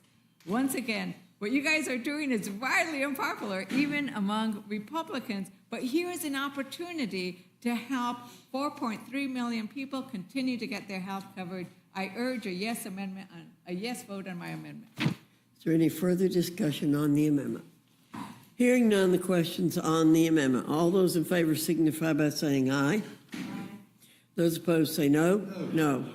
In the opinion of the chair, the noes have it. The amendment is not agreed to. The clerk Of a recorded vote. and clerk will call the roll. Mrs. Fishbach? No. Mrs. Fishbach, no. Mr. Norman? No. Mr. Norman, no. Mr. Roy? Mr. Roy, no. Mrs. Houchin? Mrs. Houchin, no. Mr. Langworthy? Mr. Langworthy, no. Mr. Scott? No. Mr. Scott, no. Mr. Griffith? No. Mr. Griffith, no. Mr. Jack? No. Mr. Jack, no. Mr. McGovern? Mr. McGovern, aye. Ms. Scanlon? Aye. Ms. Scanlon, aye. Mr. Neguse? Aye. Mr. Neguse, aye. Ms. Ledger Fernandez? Aye. Ms. Ledger Fernandez, aye. Madam Chair? No. Madam Chair, no. Clerk will report the total. 4 yeas, 9 nays. The noes have it. The amendment is not agreed to. Madam Chair, Ms. Ledger Fernandez. I have an amendment to the rule. I move the committee make an order amendment number 125 offered by Representative Morrison, which will restore funding for Planned Parenthood. This bill will force the closure of 1/3 of Planned Parenthood clinics. That cuts access to not just essential reproductive health care, but prenatal care. So if you care about making sure that women who are pregnant get the kind of prenatal care they need so they can have healthy babies, you want to support the Planned Parenthood centers that often operate in deserts. Yet the Yale School of Public Health today, they have provided us with the information that says that these closures will lead to about 100 additional maternal deaths every year. 100 women who would not have to die except for this bill. I'd also point out that they noted that there were going to be 42,952 uninsured births. Now, when you have an uninsured birth, it means that likely that woman hasn't gotten the kind of prenatal care that will lead to a healthy baby. And let's think about where these Planned Parenthood centers are at worst. Greeley Health Center in Congressman Gabe Evans' district in Colorado 8, Flemington Health Center in Congressman Keene's district, New Jersey 7, Allentown's Health Center in Congressman Ryan McKenzie's district in Pennsylvania, and then clinics in Eau Claire, Las Croix, and Wisconsin Rapids in Congressman Derek Van Orden's district. These clinics are also in places where there are not other facilities close by. Defending Planned Parenthood really means more women with undiagnosed cancers, more STIs going untreated, and fewer options for birth control. This is a backdoor attempt to get abortion banned, but you are hurting women's health in the process. So if you care about women's life, about women's health, and you want to make sure there is access in underserved areas, I encourage you to vote for my amendment, and I yield back. Is there further discussion on the amendment? Hearing none, the question's on the amendment. All those in favor signify by saying aye. Aye. Those opposed say no. No. In the opinion of the chair, the noes have it. The amendment is not agreed to. Madam Chair, Ms. Leisure Fernandez, a recorded vote. the clerk will call the roll. Mrs. Fishbach? No. Mrs. Fishbach, no. Mr. Norman? No. Mr. Norman, no. Mr. Roy? No. Mr. Roy, no. Mrs. Houchin? Mrs. Houchin, no. Mr. Langworthy? Mr. Langworthy, no. Mr. Scott? No. Mr. Scott, no. Mr. Griffith? No. Mr. Griffith, no. Mr. Jack? No. Mr. Jack, no. Mr. McGovern? Mr. McGovern, aye. Ms. Scanlon? Ms. Scanlon, aye. Mr. Neguse? Mr. Neguse, aye. Ms. Ledger Fernandez? Aye. Ms. Ledger Fernandez, aye. Madam Chair? No. Madam Chair, no. Clerk will report the total. 4 yeas, 9 nays. The noes have it. The amendment is not agreed to. Madam Chair. Ms. Leisure Fernandez. So since we will be likely passing this rule in the dead of night, in the next morning, we are really relying on this electricity. In fact, we have relied it on all day. And that's why I have an amendment to the rule to move the committee to make an order amendment number 38 offered by Representative Thompson to strike section 70501 through 70515 that repeal the clean energy tax credits. Repealing these tax credits is a hike on working families. You're going to have them pay more for their energy costs. The bill would raise energy bills by an average of $120 a year just from repealing these electricity credits. In some states, it's worse. It's going to be $403 more in Texas, $310 more in Kentucky, $274 more in Missouri, and $163 more in Pennsylvania. Nationwide, families will pay $25 billion more for their energy per year by 2040. That's not reducing costs. That's just a whopper of a price increase for our Americans. And in the repeal of energy efficiency, home solar, clean vehicle credits, the cost to families are going to skyrocket. But you know, Republicans don't oppose all energy subsidies. They only like subsidies that go to big oil. In 2022, fossil fuel companies received $3 billion in direct subsidies, and we heard earlier today that it is actually higher when you consider all the subsidies. I think the figure was about $22 billion. Clean energy supports lots of jobs too, 3.5 million jobs. And it's backed, another very popular thing that Americans like, it's backed by 60% of Americans. And while we debate and Republicans move to kill it, China is leaving us behind in the race to lead the $2 trillion global clean energy economy. If you vote against this amendment, don't pretend it's about energy dominance. It's about picking winners. And you're picking billionaires and dirty fossil fuels over working families. And with that, I yield back. Is there further discussion on the amendment? Hearing none, the question's on the amendment. All those in favor signify by saying aye. Aye. Those opposed say no. No. In the opinion of the chair, the noes have it. The amendment is not agreed to. The clerk will call the roll. Mrs. Fishbach? No. Mrs. Fishbach, no. Mr. Norman? No. Mr. Norman, no. Mr. Roy? Mr. Roy, no. Mrs. Houchin? Mrs. Houchin, no. Mr. Langworthy? No. Mr. Langworthy, no. Mr. Scott? No. Mr. Scott, no. Mr. Griffith? No. Mr. Griffith, no. Mr. Jack? No. Mr. Jack, no. Mr. McGovern? Aye. Mr. McGovern, aye. Ms. Scanlon? Aye. Ms. Scanlon, aye. Mr. Neguse? Mr. Neguse, aye. Ms. Ledger Fernandez? Aye. Ms. Ledger Fernandez, aye. Madam Chair? No. Madam Chair, no. Clerk will report the total. 4 yeas, 9 nays. The noes have it. The amendment's not agreed to. Is there any other amendment or discussion? Hearing no further discussion, the question is on the motion from the gentleman from Virginia. All those in favor signify by saying aye. Aye. In the opinion, all those opposed say no. No. In the opinion of the chair, the ayes have it. The motion is not Madam agreed to. Chair, I ask for a roll call on this. A recorded vote has been requested. The clerk will call the roll. Mrs. Fishbach? Aye. Mrs. Fishbach, aye. Mr. Norman? Mr. Norman, aye. Mr. Roy?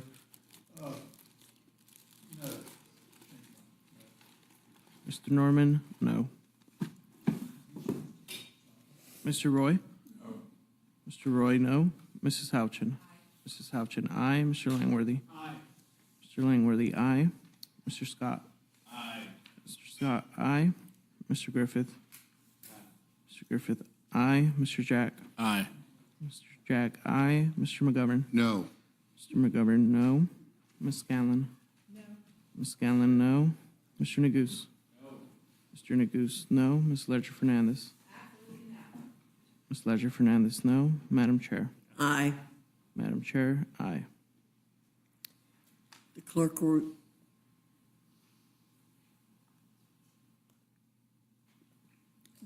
report the total. 7 yeas, 6 nays. The ayes have it. The motion to report is agreed to. Accordingly, I'll be managing this rule for the majority. And I'll be doing it for the Mr. McGovern will read for the minority. Without objection, the committee is adjourned.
Mr. President, I rise today, and I will confess, I rise today a bit angry about this bill.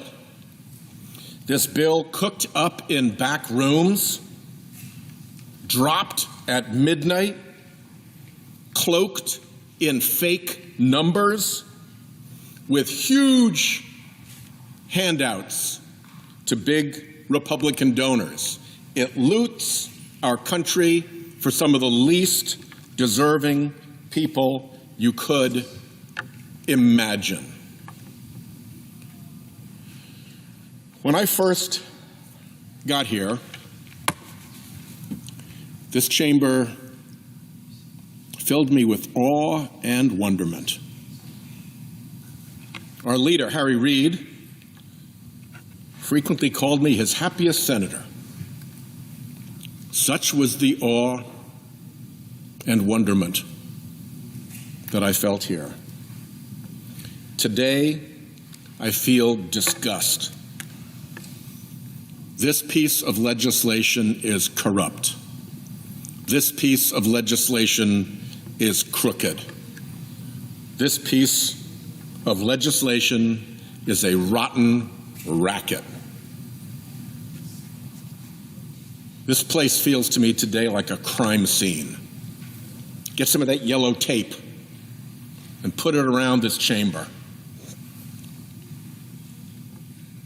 The midnight transfer of wealth in this bill is disgusting. There's a backdrop here. The backdrop here is the wealth inequality in our country already, in which the wealthiest 1% of our population own 30% of the wealth, and the poorest half of our population together only own 3% of the wealth. Top 1%, third of the wealth. Bottom half of the population by income, 3% of the wealth.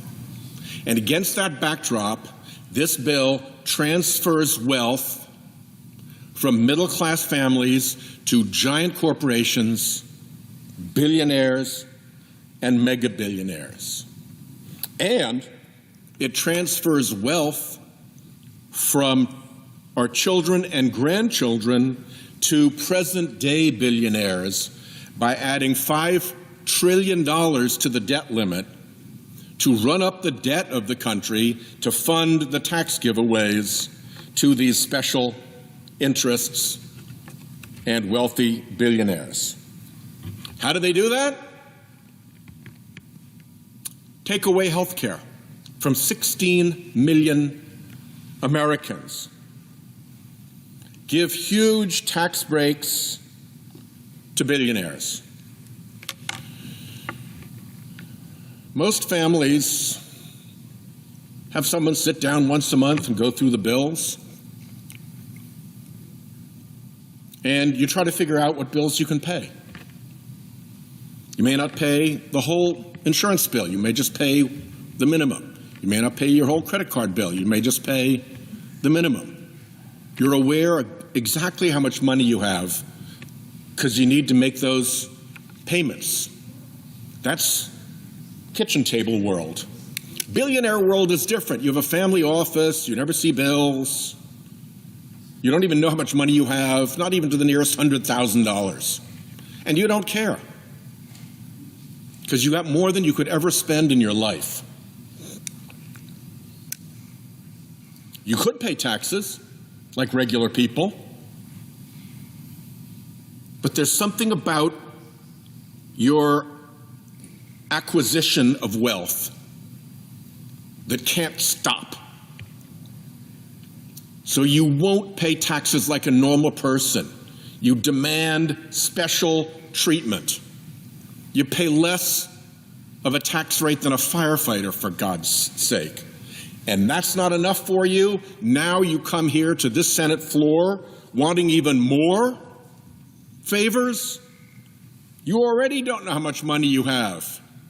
You could pay regular taxes and it wouldn't take a day from sunning on your private island, a day from cruising in your private yacht, a jet trip on your private jet, a ski trip to your private chalet. Nothing in your life would change if you had to pay taxes like a regular person, but you just don't want to. And the third is, I should add, on the tax breaks, a lot of it goes to corporations. This bill doesn't just give big tax breaks to big corporations. It gives big tax breaks to big corporations that move jobs and investment offshore away from America. And it just doesn't give tax breaks to corporations that move jobs and investment offshore away from America. It gives tax breaks for doing that. It gives tax breaks for offshoring American jobs and offshoring American investment. It is the world's worst tax policy. It takes an already corrupted tax code and bends it even further in the favor of mega billionaires and big offshoring corporations. And last, what does this bill do that causes this transfer of wealth from regular people to the wealthy? It raises your costs to raise their profits. And I'm here to talk about one way that that happens. Because of this bill, your electric bills will go up. The people behind this bill are counting on you not to know how that works. So, I'm going to take a minute here, and I'm going to tell you how that works.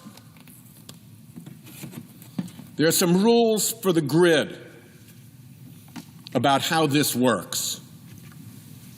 Generators who want to sell power to the grid put in a bid, and they give a price at which they will sell their electricity. You can imagine on this graph that each of these little hash marks is a different generation facility, and each has made a bid at its best price. Once it's got the stack of bids, the grid manager, as the load comes onto the grid, dispatches the cheapest generators first, and then goes up the stack to the more and more expensive ones. As demand rises, the costs go up. The last one that's called on, the most expensive one that's called on, sets the price for the whole grid. And this last one, the one that the price setter on the grid, almost always a fossil fuel plant. Okay? It's almost always a fossil fuel plant. So if you look at this graph, you'll see here, this measures the price that's charged to put those electrons on the grid for consumers. And this is the energy demand. How much consumers are asking? What does the grid need to supply? And if you look at the top line, this is the world without renewables. This is an all fossil fuel system, let's say. Baseload nuke, okay, throw that in. And as the demand goes up, the prices go up because more and more of these generators have to come online. And eventually, let's say you get to this point where you've got this much load on the grid and you've got this much supply and the price is set by that generator. That's the world without clean energy. Now you add clean energy, you add renewables to this equation. What do we know about the renewables? They're almost always cheaper. They're almost never the price setter. So they fill in down here, and they fill in below the price of the fossil fuel plant. So if you've got load requirement X, and you live in fossil fuel only world, you're going to be paying that price for energy on the grid. All of it, because it's set by that price setter generator. But if you filled in with renewables, then you're down here for price for that much load. You're saving huge amounts of money. The grid is way more efficient with renewables in the mix. By the time you get to the same price that you had here for load X, for fossil fuel, you're all the way out here. You got all this extra load served before you raise that price. That's the theory. That's how the system works. Let's see how clean energy fits in a specific area. Let's look at Texas. Oh, and by the way, last year, 95% of the power that came on the grid that filled in here was clean energy. If this bill kills clean energy growth, which is its intention, then it's going to kill off the power source that provided 95% of what was added to the grid last year. It is going to be a big, big hit. So let's look at the Texas grid, which is easy to talk about because it's a standalone grid. And somebody just did a study of the Texas grid. And they found that with renewables, and Texas is 30% renewables, okay? So we're in the with renewable situation. With renewables, the average price last August was $39 per megawatt hour. This was $39. And then they calculated what happened if you backed out all the solar that had been added. If it weren't for the solar driving this price down, instead of $39 per megawatt hour, it would have been somewhere between $55 and $90 per megawatt hour. Minimum $25 differential. Maybe more than twice the cost. The punchline, quoting from the report, had there been no growth in solar energy between 2018 and 2024, wholesale electric prices in 24 would have been at least 40% higher. Without the clean energy growth of that 95% of supply that came onto the grid that was clean energy last year, electricity prices would have been 40% higher. And where would that 40% have gone? It would have gone into the pockets of the fossil fuel industry that was setting that price as everybody had to pay more and more and more. So when you see the fossil fuel industry come here and take this shot at its clean energy competition in this bill after having flooded that side with political money, they're going to make a fortune off of this. And consumers will pay. That's how this bill robs you. It puts you back onto the fossil fuel side of that curve, not onto the clean energy added part of the curve, which lowers prices so dramatically. And as the report concluded, I'm quoting again, this isn't speculation or modeling, it's what actually happened in one of America's largest electricity markets. And by the way, while the fossil fuel polluters are out trying to damage their competition using the power of government and the influence of their dark money operation to do so, they are also damaging America's competitiveness against China. China's already putting 25 times the solar that we are putting onto their grid. That gives them huge advantages as they construct solar panels, design solar technologies, and offer that to the rest of the world. We're in a world market for solar technology, just like we're in a world market for electric vehicles.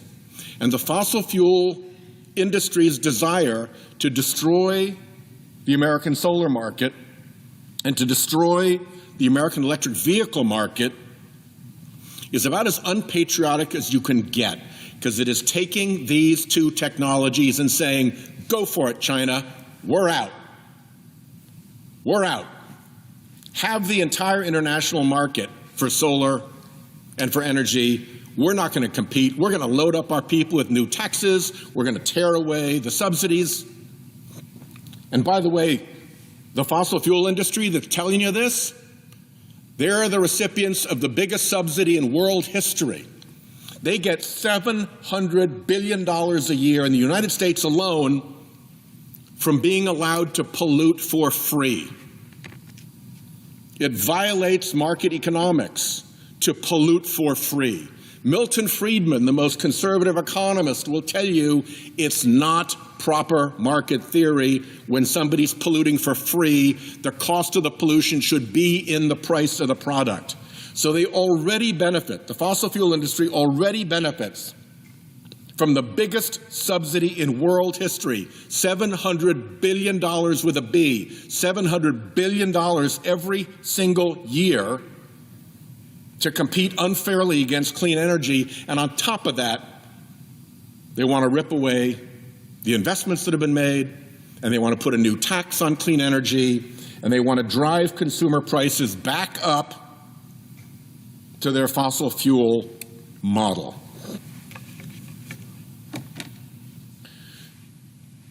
There's some really big losers in this big loser of a bill. Anybody who cares about adding $5 trillion to our national debt, that's a big loss. Comes through in interest rates for people with car loans and home loans. Health care. 16 million people getting chucked off their health care. Hospitals and nursing homes facing receivership as their revenues dry up from a nearly $1 trillion hit to their revenue streams. Taxpayers getting clobbered by an already corrupt tax code that this makes even worse for the individuals benefiting the most from the corruption of the tax code and who are the least deserving of our solicitude and who are the most able to pay.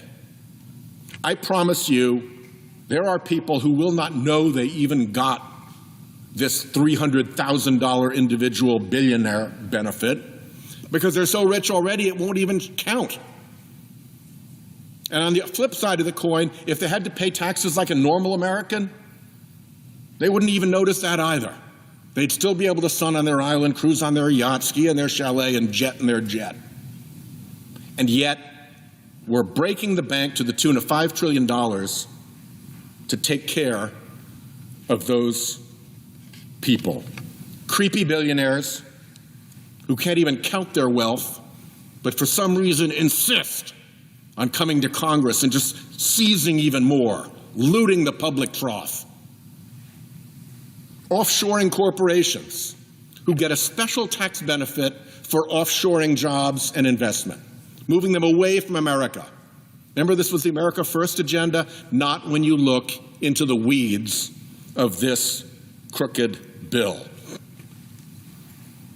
So creepy billionaires, offshoring corporations, and of course, fossil fuel polluters who want to pollute. They've got all the money in the world. They've made massive profits. They could do their own carbon removal and make their product safer. They choose not to. They choose not to because they want to pollute and they want to kill their competition so they can pollute more and profit more and drive up consumer prices, as I showed here. And guess what? The creepy billionaires, the offshoring corporations, and the fossil fuel polluters, what do they have in common? Huge donors to the Republican Party. That's what this bill is about. It's not about taking care of the economy. It's not about taking care of the public. It's payback to big special interests and billionaires who provide the dark money funding that floats the Republican Party, and now they're demanding payback for the majorities that they bought. There is a WASP, Mr. President, that lays its larvae inside another bug. And the larvae of the wasp inside that other bug are able to take over the nervous system of that other bug.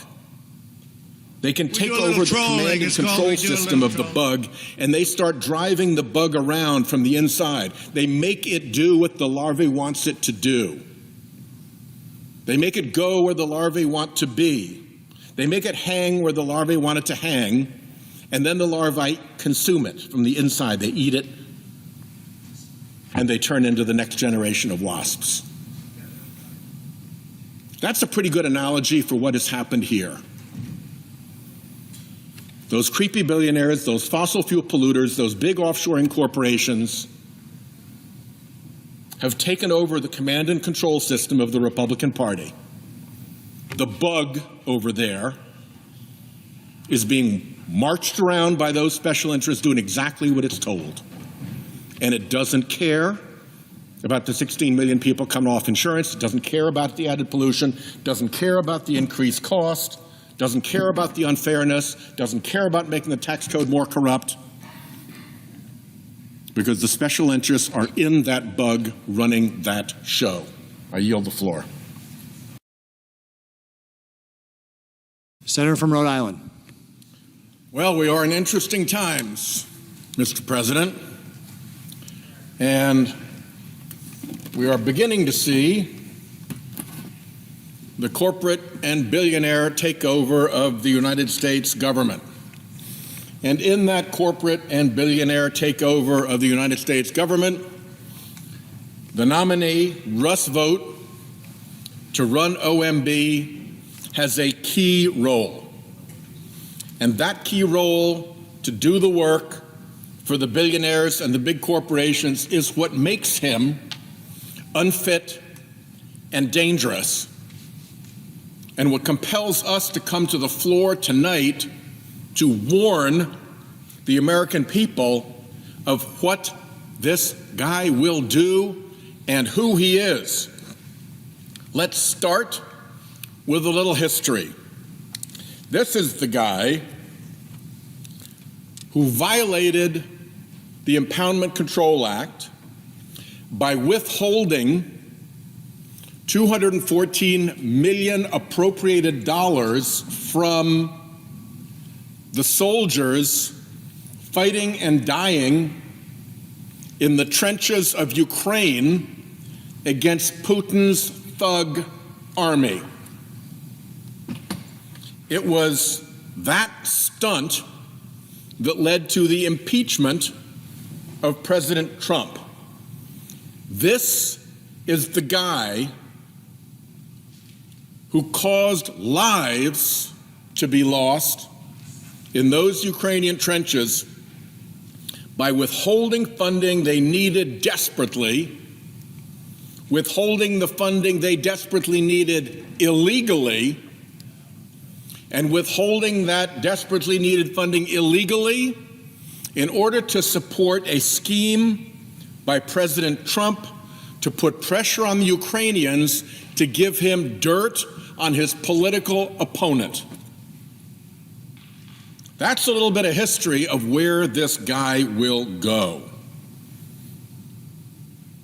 The OMB is the nerve center of the federal government. And to have someone there of that character is dangerous. Vought is also lawless. The Impoundment Control Act that he violated, the Government Accountability Office said this: faithful execution of the law does not permit the president to substitute his own policy priorities for those that Congress has enacted into law.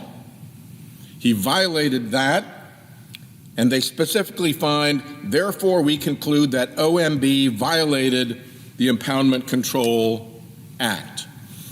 Is he repentant about that, now that the Government Accountability Office has called it out as being illegal? Never mind the Ukrainian lives that he caused to be lost. No, he continues to say the Impoundment Control Act is unconstitutional, even though no court has ever said so. He was pressed on this question in the Budget Committee. In answering the Appropriations Ranking Member, Senator Murray's questions about this, he said, President Trump has stated that the Impoundment Control Act is unconstitutional. I agree with the president's position. Again, no court has said this. He said, if I am confirmed as the director of OMB, I will follow the advice of legal counsel and ultimately the president with respect to the implementation of the Impoundment Control Act. Pay attention. I will follow the advice of legal counsel and ultimately the president. Not I will follow the law, not I will follow court decisions that say what the law is. No. I will follow the advice of legal counsel and ultimately the president. So let's just have a quick look at who his legal counsel is. People may remember this. This is a painting that was commissioned by this guy, the billionaire Harlan Crow. As you may remember, the billionaire Harlan Crow has been funding the lifestyle of the next person over, Justice Clarence Thomas. Millions of dollars in secret gifts to the Thomas family. And the next guy over, in the painting, by the way, if you saw Kristi Noem sworn in by Justice Thomas, he has a picture of this right behind them. He's so pleased with it that he's got his own version of it. Him with his billionaire sugar daddy and with Mark Paoletta. This is the guy who is going to be the legal counsel whose advice Vogt is going to listen to. This guy is neck deep in the billionaire court capture scheme. Of course his advice is going to be what the billionaires say. The next guy over is Leonard Leo, the court fixer. This is basically a panorama of the corruption of the Supreme Court. The billionaire who funds it, the justice who secretly accepts millions of dollars in billionaire gifts, the guy who cooks up the whole scheme and travels with justices on these billionaire-funded trips, and is here at the billionaire's estate in the Adirondacks with them, and of course, Mark Paoletta. That's whose advice he's going to take. Again, he was careful to say, not the courts, not the law, the billionaire court fixer guy who's now his counsel, and the president who's already said he thinks the law's unconstitutional. This guy, on this question of the Impoundment Control Act, he hasn't said he's going to follow the law either. In fact, he said the Impoundment Control Act is a stupid law. And he tweeted at Russell Vogt, "Impound, baby, impound." Yeah, you're going to get sober legal advice from a guy who says impound, baby, impound, and hangs out with billionaires who fund the capture of the Supreme Court as part of Leonard Leo's scheme. This is an illustration of how this guy, Russell Vogt, is a creature of the far-right billionaire dark money world. Before he went to OMB the first time, he worked as vice president of Heritage Action. What is Heritage Action? Heritage Action is a billionaire-funded dark money group that advocates for the things that dark money billionaires want. And he, for years, worked for them.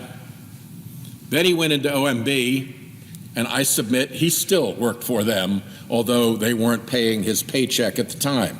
He gets back out after Trump won, and he sets up something called the Center for Renewing America. Again, a billionaire-funded dark money enterprise whose purpose is to advocate for the things that the dark money billionaires want. It also, by the way, took care of the refugees from the first Trump administration. That creepy character, Jeffrey Clark, who was in the Department of Justice and tried to wangle his way into the Attorney Generalship by proposing that he would put the Department of Justice into the election fixing scheme that President Trump was running down in Georgia. That guy, where did he land? Right, the Center for Renewing America, courtesy of Russ Vogt. Who else is a senior fellow there, funded by the billionaires? Oh, Mark Paoletta, the guy who's going to be his legal counsel and was chumming it up with the billionaire and the justice. Who else? Kash Patel, the guy who has threatened publicly over and over again to turn the FBI into a political weapon for Donald Trump against his adversaries. He went so far as to repost a tweet of himself chainsawing the heads off members of his enemies list. Yeah, this is the guy who published an enemies list of who he was going to get in what he called a manhunt. The manhunt begins now, he said, of his enemies list. And Trump wants to put him in charge of the FBI so it becomes his personal political weapon. And Kash Patel has shown in time after time, instance after instance, he is all too willing to do that. And where did he land?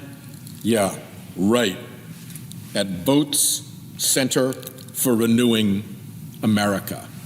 So this guy, Vote, is neck deep in the billionaire dark money operation that is working right now to take over the U.S. government and run it its own way. The way it wanted to do this is through a plan that it cooked up and paid for called Project 2025. And if you look at the first couple of weeks of the Trump administration, you see Project 25 playing out again and again and again and again. And who was the central architect of the Heritage Foundation's Project 2025? Oh, yes, Russell Vote. Paid for with $120 million. You know, in Rhode Island, that's still a pretty big number. $120 million from a couple of right-wing billionaire families to cook up a scheme to run the government, and Vote both writes it and now goes in to implement Project 2025. If you want to look at the guy's lawlessness from another angle, he doesn't believe in independent government agencies. So the Federal Energy Regulatory Commission, for instance, that is an independent government agency because it adjudicates disputes in the energy sector and because it makes policy and has to do a number of things, but it has to be independent to have this adjudicative function. Or the Securities and Exchange Commission, or the Federal Reserve. He doesn't believe that any of them should be independent. He says what we're trying to do is identify the pockets of independence and seize them. Seize them. For the corporate and billionaire takeover, they want to seize the independent agencies in government so that they're under the control of the big donors who put this administration in. He said specifically about the Federal Reserve, it is very hard to square the Fed's independence with the Constitution. Except that the Supreme Court of the United States has squared the Fed's independence with the Constitution for decades. The decisions of the United States Supreme Court supporting the existence of independent agencies goes back to the Humphreys Executor case in 1935. This has been a long run of Supreme Court precedent in which literally dozens of cases involving independent agencies have come before the court, and it has never said that it's hard to square the independence of agencies Congress has deemed to be independent with the Constitution. This is an eccentric and illegal, lawless view, and they intend to impose it, notwithstanding the law. There are, number one, he said, is going after this whole notion of independence. There are no independent agencies, he says. The SEC, the FCC, the CFPB, none of that is something that the Constitution understands. Oh, yeah, except for those 90 years of Supreme Court precedent interpreting the Constitution to understand exactly that.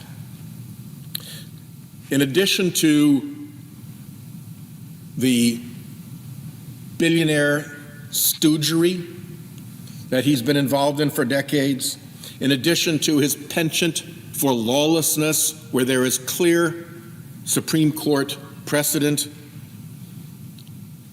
he's just a little bit strange. Here's what he has said about the men and women who work in the federal government. We want them, he said, to be traumatically affected. When they wake up in the morning, we want them to not want to go to work because they are increasingly viewed as the villains. Your postman, the villain, the meat inspector who makes your steak safe at USDA, the villain, the health inspector, the people who do the tests on pharmaceutical drugs, the people who do brain cancer research for us. Yeah, we definitely want them to be viewed as the villains and to not want to go to work. He goes on, we want their funding to be shut down so that, and of course he picks the EPA because we're dealing mostly with polluter billionaires. We want their funding to be shut down so that the EPA can't do all of the rules against our energy industry because they have no bandwidth financially to do so. We want to put them in trauma. If you think that's normal, you might want to go have just a little look in the mirror. We do a little trolling. He wants mass firings, which we're already seeing threatened. He wants to eliminate the civil service, fire staffers so that they can be replaced with loyal partisans. So let's say you're a big polluter. Let's say you're a big oil company. Let's say you're not cleaning up your methane leaks. You're spewing waste methane into the atmosphere for everybody else to breathe. And the Environmental Protection Agency, or perhaps the Department of Interior, who may be your landlord, comes to you and says, you know, you got to clean up your mess here. You're spilling methane into the atmosphere. It is poisoning people. You've got to knock it off. Nope. Out you go. Bring in the sycophants. Bring in the loyal partisans. Bring in people who will tell the corporate and billionaire takeover artists that are at work now, never mind. We got your back here. You just keep leaking that methane. And here's one that kind of stunned me. Pretty simple question. I asked him, did Joe Biden win the 2020 presidential election? What was his answer? I believe that the 2020 election was rigged. No court has ever believed that. People got their bar ticket removed for telling courts falsehoods that the election was rigged. This was the first big lie of the Trump administration. And he's not over it. And he wants to go and run the nerve center of OMB. He even wants to invoke the Insurrection Act, bring in the United States military onto domestic soil to break up people who are protesting the Trump administration. This is not a normal guy. This is not a guy who respects the law and the Constitution.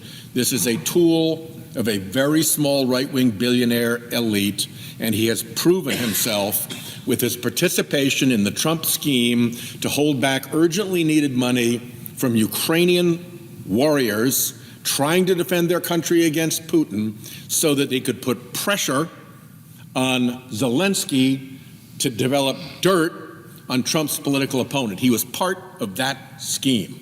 What a guy. The last thing that I'll mention is that he has described Joe Biden and his administration as having engaged in climate fanaticism. Climate fanaticism. This from the slow, cautious, temperate, non-combative Biden administration. I wish they'd been a little bit more fanatic, but they sure weren't. They were slow, they were cautious, they were temperate, they were non-combative, and he found that to be fanatic. Well, I'll close with what's coming, because what's coming from climate change is a beginning meltdown in property insurance markets all around the country, which is going to cascade into a problem in mortgage markets around the country, because you can't get a mortgage if you can't get property insurance.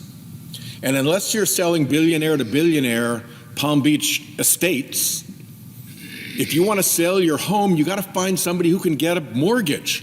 If your home can't get a mortgage because they can't get insurance, you can't find a buyer.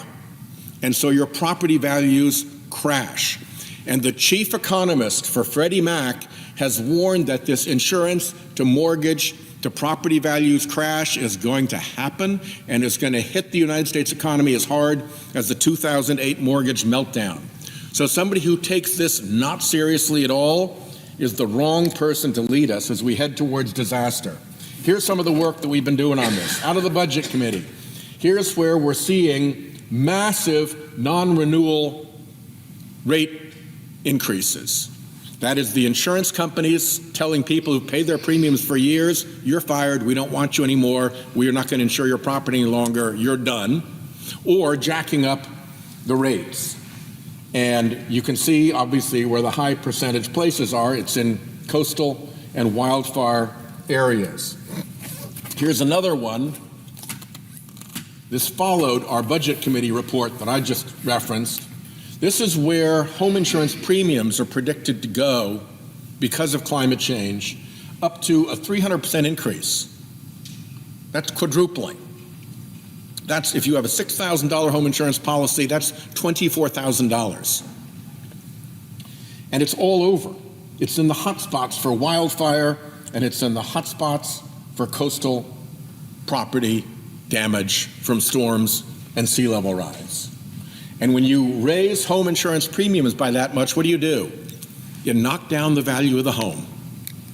Because when you buy a home, if you're buying into a, let's say, $24,000 expense every year, the present value of $24,000 out of your pocket year after year after year comes off the value of the house. So it will knock down property values. Indeed, it is predicted that in many of these areas, homes are going to lose as much as 100% of their value.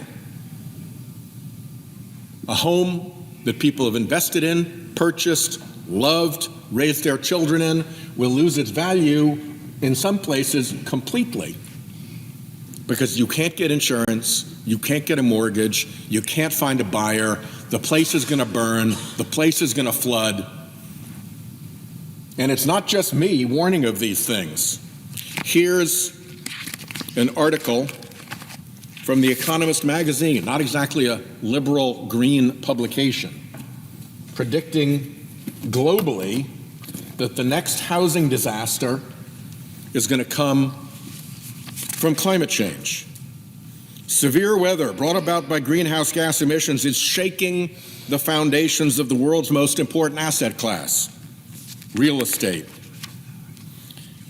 The world is facing roughly a $25 trillion hit. The impending bill is so huge, in fact, that it will have grim implications not just for personal prosperity, but also for the financial system. Climate change, in short, could prompt the next global property crash. And if you look back here to Florida, you see how acute the trouble is as that insurance market melts down. Home insurance in Florida, the average annual premium for a typical single-family home in the state is likely to hit nearly $12,000 this year, says The Economist magazine. Citizens Property Insurance Corporation has become Florida's largest home insurer. Its exposure is now $423 billion, much more than the state's public debt. This is a high-risk situation. The Financial Times reporting says that billion-dollar-plus disasters occur once every 3 weeks now on average, compared with every 4 months for equivalent events in the 1980s. As insuring high-risk homes becomes increasingly hard and costly, cracks in the U.S. housing market will widen. This danger of housing values collapse is already underway. Residential properties in the U.S. are overvalued by $121 billion to $237 billion for flood risks alone, not the wildfire risks out west, the flood risks alone. That's the Financial Times. The New York Times. Without insurance, it's impossible to get a mortgage. Without a mortgage, most Americans can't buy a home. Headline: insurers are deserting homeowners as climate shocks worsen. Bloomberg News: U.S. home insurance real estate markets teeter on financial crisis. Here's what they say. It's hard to overstate the role that insurance plays in the modern economy. Banks won't make mortgage loans for uninsurable properties. Without those loans, the real estate market slows to a crawl, which in turn eats away household wealth and the tax revenue that state and local governments rely on. For insurers to play their part, they have to feel confident predicting how much damage they might have to cover. To do that, they build models of the future based on what's happened in the past. They don't have to be right all the time, just enough to win by more than they lose. Climate change has made that much harder. A warming world is more dangerous and unpredictable. In the 1980s, the U.S. experienced roughly 3 disasters a year that did at least $1 billion in damage. Now the annual occurrence is closer to 18. And it's not just news reports. Here's the Congressional Budget Office analysis. The risks of climate change to the United States in the 21st century. As emissions of greenhouse gases from human activities accumulate in the atmosphere and oceans, climate conditions are changing throughout the world. In the United States, those changes will have consequences for economic activity, real estate, and financial markets. Here's the Financial Stability Board. It's the global board that advises banks on how to stay sound. Climate-related vulnerabilities in the financial system, when triggered by climate shocks, could threaten financial stability. Climate shocks can interact with existing financial vulnerabilities in the real economy or the financial system and lead to financial losses. Climate shocks could also affect the real economy through damage to real assets or the creation of stranded assets or a disruption to economic activity that can feed back to the financial system. I'll cut to one of the endpoints here. The projected physical risk impact from climate change could cause global GDP to decline versus the baseline by 5.3% by 2030 and by up to 15% by 2050. That is a global recession, folks, driven by climate change, pounding insurance markets, which pound mortgage markets. And this guy thinks that taking climate science seriously is fanaticism.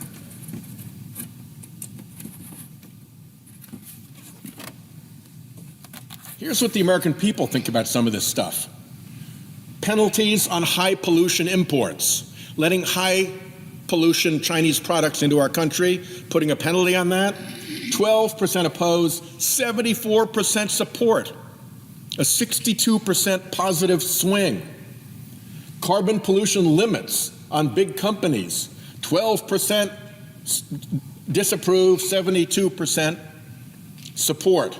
Impose a fee on big polluters, 10% oppose, 74% support, a 64% swing.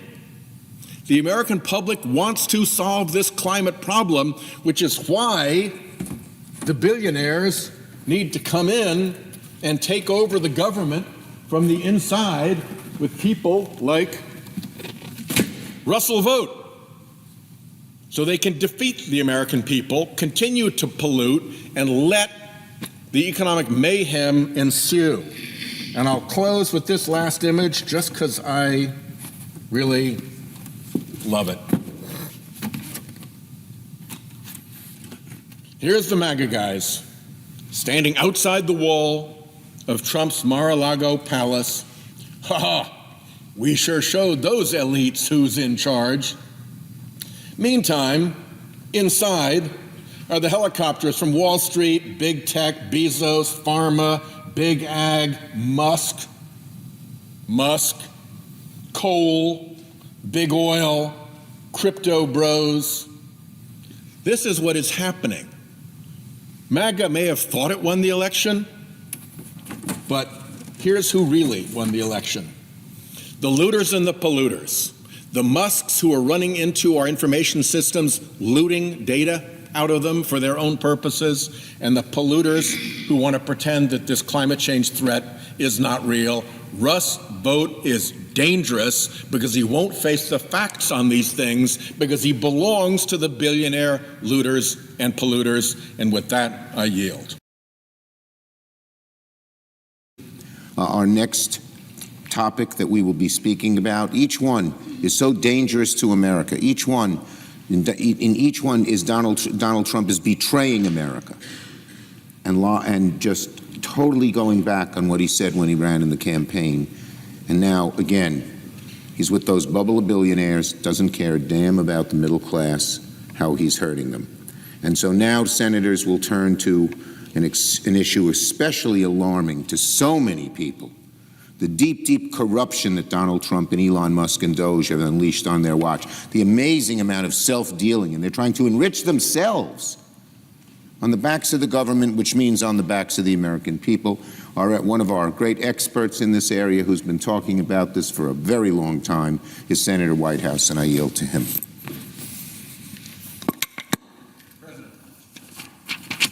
Senator from Rhode Island. Mr. President, let me thank our Democratic leader for that very kind intro. I will confess that I come to the Senate floor today with a pretty heavy heart. The effort that we are engaged in right now is going to be extremely damaging to our country. We're talking about hundreds of billions of dollars in cuts to Medicaid that are part of the plan here.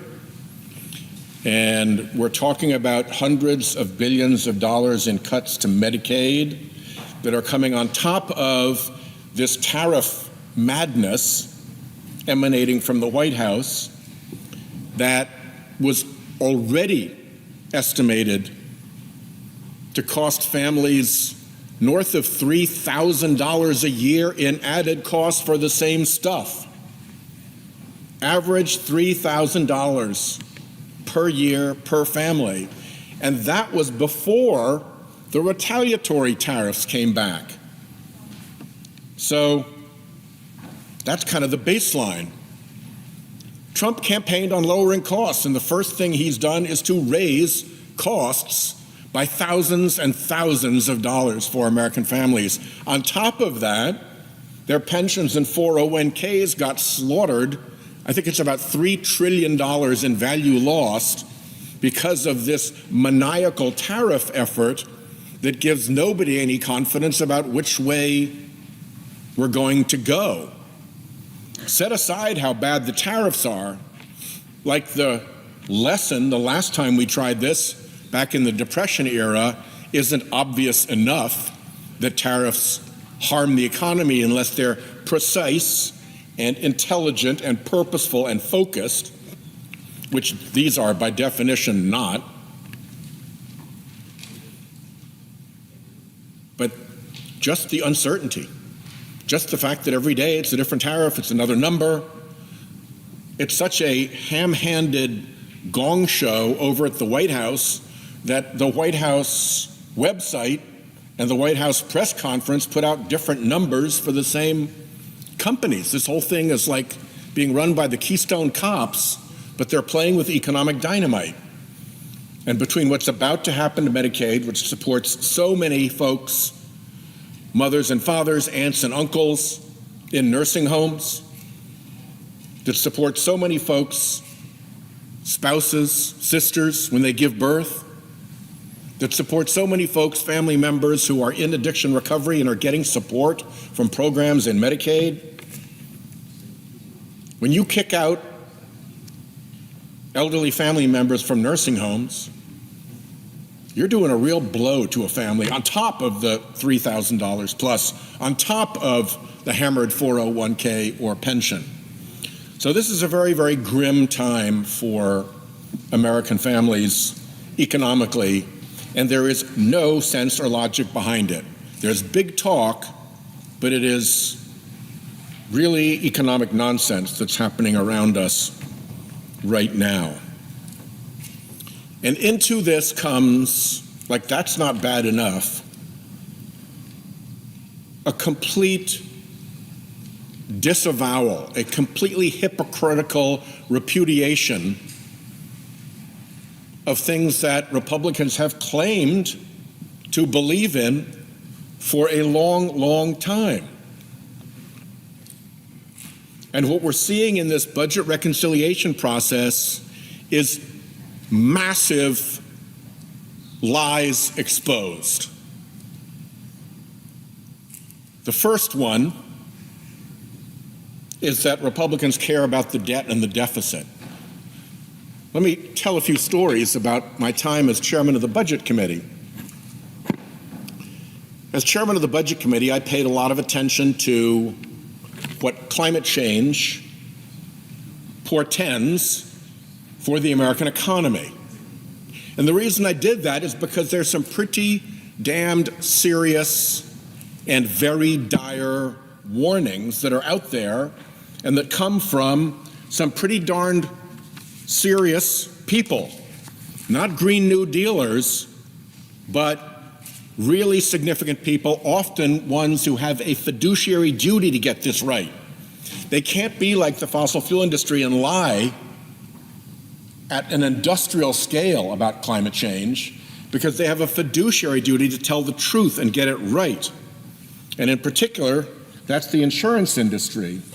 I'll show you, last April, The Economist magazine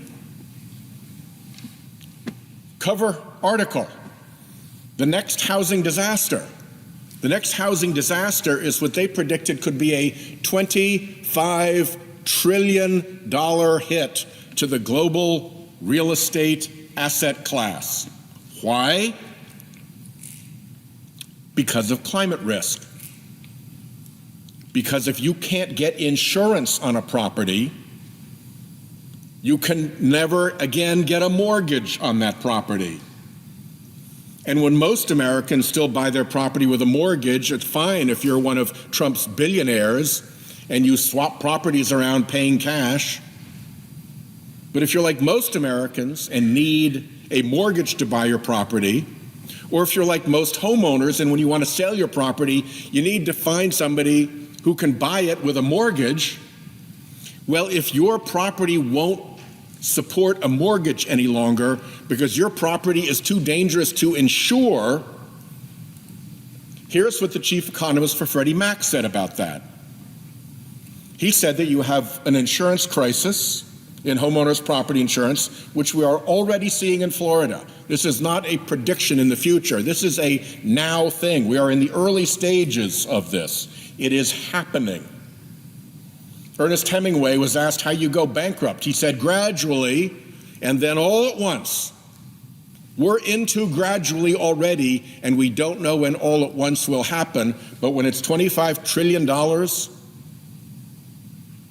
out of the world's largest asset class, that is a massive economic hit to our economy.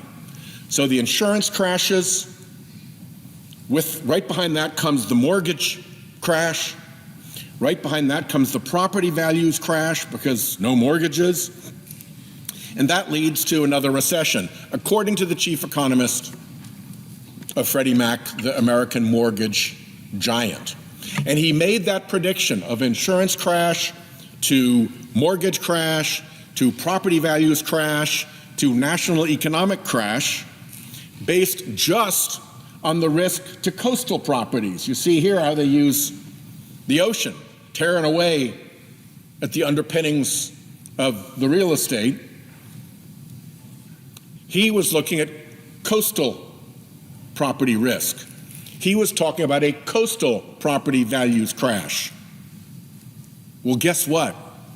Coastal risk now has an evil sibling that is just as bad and maybe worse, which is wildfire risk. Look at what happened to LA. Look at how wildfire seasons have become year-round in parts of the West. Look how wildfire area has expanded beyond traditional wildfire risk areas. Between coastal risk and wildfire risk, our insurance markets are taking a beating, and that's the cascade into economic recession. A third of our debt comes from economic hits to our economy, COVID and 2008. So if we're going to be serious about the deficit and about debts, we've got to be serious about the major risks to the economy. So The Economist is one of these warnings, but just to show how serious this is, I want to go through a couple of others. Allianz. Allianz is one of the biggest insurance companies in the world. And one of its board members just wrote an article saying, climate change, if we don't fix it soon, is going to be the end of the insurance industry business model. And that is going to cascade into other parts of the economy where insurance is essential to support the other industry. Well, mortgages is an obvious one, but there are others, because throughout the financial system, there are deals that are held together because of insurance policies. So he predicted, the headline was really extreme. The headline was, end of capitalism. I don't know that that's true, but you can sure as heck expect a very significant economic wipeout as the insurance markets collapse in the face of unpredictable risk. So that was Allianz. Jay Powell, chairman of the Fed, wants nothing to do with climate. Doesn't want to talk about it. He's not green one bit. But he testified about 3 weeks ago in the Senate Banking Committee that in 10 to 15 years, there'll be whole regions of the country where you can't get a mortgage any longer. There's that cascade. No insurance, no mortgage, property value crash, recession. The Fed chair is confirming that domino in 10 to 15 years will fall. The mortgage bankers, my God, talk about a group that's not green.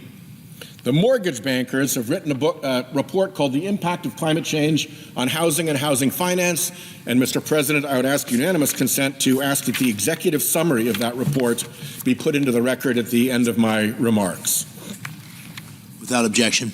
So you've got The Economist magazine, which is not green at all, very conservative international publication. You've got Allianz, one of the insurance giants of the world. You've got the chairman of the Federal Reserve. You've got the Mortgage Bankers Association. What else have we got?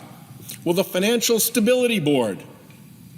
The Financial Stability Board is the board that warns the world banking system of risks to the world banking system that it has to prepare for. What did they just warn the world's banking system? We do a little trolling. It's called we do. Better get ready for this risk. Better get ready for this risk. For two reasons, actually. One is, when the insurance crash wipes out mortgages, it wipes out a huge revenue part of the banking system. The second is, after you've lost all that revenue, because mortgages aren't available in whole regions of the country any longer, then you have the problem that banks are solvent or not, in large part dependent on what is called their loan-to-value ratio. And their value depends on the value of the properties against which they hold the mortgages. If the value of a property crashes because it no longer can support a mortgage and can't be sold to anybody except somebody who can pay cash, or because the carrying cost of the property insurance has gotten so great If it goes from $4,000 or $5,000 a year to $16,000 to $20,000 a year, that crashes the value of that property. And when that property value goes down, the bank has to keep track of that. And when they go underwater on a loan, when the amount that they have loaned out becomes less than the value of the property, and when that is happening across the board, particularly for regional banks in a region where you can't get mortgages any longer and property values have crashed, you've got a serious banking solvency problem. And that is what the Financial Stability Board reports. I would commend that report to anybody who can put up with complicated economic terminology. It is not a fun read, but it's pretty telling when the body responsible for economic stability in the world's banking system is putting out these warnings. So you got the economists, you got Allianz, you got Chairman Powell, you got the mortgage bankers, you got the Financial Stability Board. I've mentioned already Freddie Mac's chief economist who explained how this cascade works. More recently, another group called First Street just stood up, and they showed what's going to happen in specific areas where property values are going to crash, where premiums are going to soar. Property values down by as much as 100%, total wipeout. Premiums quadrupling in places. And then Deloitte comes along, the corporate consulting firm, not green at all, and they warn that if we screw up on climate, if we continue to screw up on climate, versus if we get it right, the swing 50 years out from now will be $220 trillion in world GDP. So I spent a lot of time talking about this in the Budget Committee. Did my Republican friends want to hear about it? No. Why not? Because that party is funded by the fossil fuel industry and can't bear a serious discussion about climate, can't bear looking at the lies that the fossil fuel industry dispenses in industrial levels. They have a whole apparatus of fraud, front groups with funny names that constantly put out false information, people who pretend to be scientists and cook up fake science that comes not out of labs and research, but out of Madison Avenue in propaganda firms. And so what they said to me over and over again was, why are you talking about climate? That doesn't have anything to do with the budget. You need to be talking about deficits. You need to be talking about debt. They're all about how our children are going to have their futures imperiled by deficits and debt. Well, they're going to have their futures imperiled by climate change, is what pretty much anybody who's sensate still is showing. But oh my God, how much talk I had to listen to, how much self-serving, self-aggrandizing talk I had to listen to about how we really, really had to deal with our debt and deficit problem. Well, look at what they're up to now. The Senate budget that the Republicans are pushing blows the deficit through the roof. By 2035, doubles it. Our national debt, I said the deficit, I meant our national debt. We are talking here about $60 trillion in debt. Where was we want to raise it to $60 trillion in debt when I was getting all these lectures in the Budget Committee from all my Republican friends about how the most important thing was our national debt? The House budget resolution is no better, just as bad. 30 trillion goes to 56 trillion. And if you look at some of the numbers here, we got a letter back. I asked unanimous consent to have the letter here added at the end of my remarks. It comes from, without objection, the Joint Committee on Taxation. It's their job to review these things. It begins, Dear Senator Whitehouse, Senator Wyden, Mr. Neal, and Mr. Boyle. This letter is in response to your request for revenue estimates to extend permanently the individual tax provisions, et cetera. We asked, what's it really going to cost for the Republicans to do this stuff? Well, here at the bitter end, you actually get to the numbers. And the numbers are that the total of the tax provisions just over 10 years, just to like here, goes up $4.6 trillion. And then, because you've got to borrow money to fund that additional $4.6 trillion that Republicans want to add to our debt, the actual number settles out at $5.5 trillion. $5.5 trillion added to our national debt. After all those lectures I got about how you couldn't pay any attention to climate change while their pockets are stuffed with fossil fuel money, metaphorically, and instead we could really focus on the deficit, and the first chance they have to focus on the deficit and the debt, what are they doing? Up $5.5 trillion, trillion with a T. And if you throw in the new tax breaks on top of the 5.5 that we asked about, it goes to $7 trillion. $7 trillion. And the Senate Republicans, here's where it gets really sick, because they're cheating the budget process. They get to the lie that this won't cost money by cheating. They're planning to simply ignore what the Congressional Budget Office said, ignore what the Joint Committee on Taxation calculated. They're planning to dodge the parliamentarian and just make up numbers on their own and ignore what the statute says, contrary to 5 decades of law and practice. The budget law, for instance, includes a section telling CBO how to count tax cuts. They ignore that section. They just make up their own numbers. You don't need to be a budget expert to figure out that $7 trillion in tax cuts are going to worsen the budget, going to worsen the debt. And in fact, we kept bringing in witnesses to talk about the debt and the deficit, and the Republicans could never produce a witness that said that tax cuts pay for themselves. Scott Hodge from the Conservative Tax Foundation, who was a witness called to the Budget Committee by the Republicans, said the Tax Foundation modeled every iteration of what became the Tax Cuts and Jobs Act, which is the Trump tax scam 1.0, and at no time did our model ever predict that it would pay for itself. The model does not estimate that virtually any tax cut will pay for itself. That's a kind of a myth that has been created. So it is really frustrating to hear colleagues who lectured me and lectured me and lectured me as their excuse to ignore the very plain climate economic risk we are facing about how we really had to deal with the debt, and then when they have the chance, what they're doing is they're blowing it through the roof.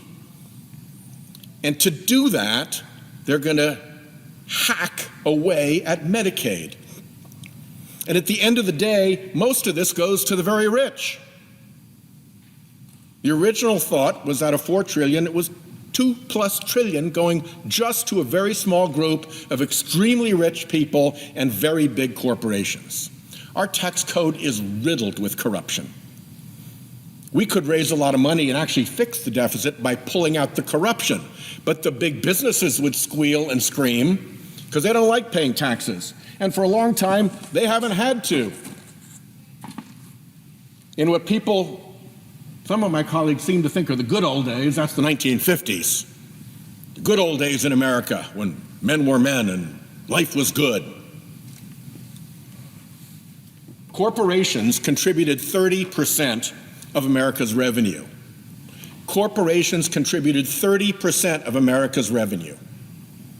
And look at what's happened to it year after year, after their lobbyists have come here, after they've written checks to Republican super PACs, after they've worked this building, they're down to about under 10%.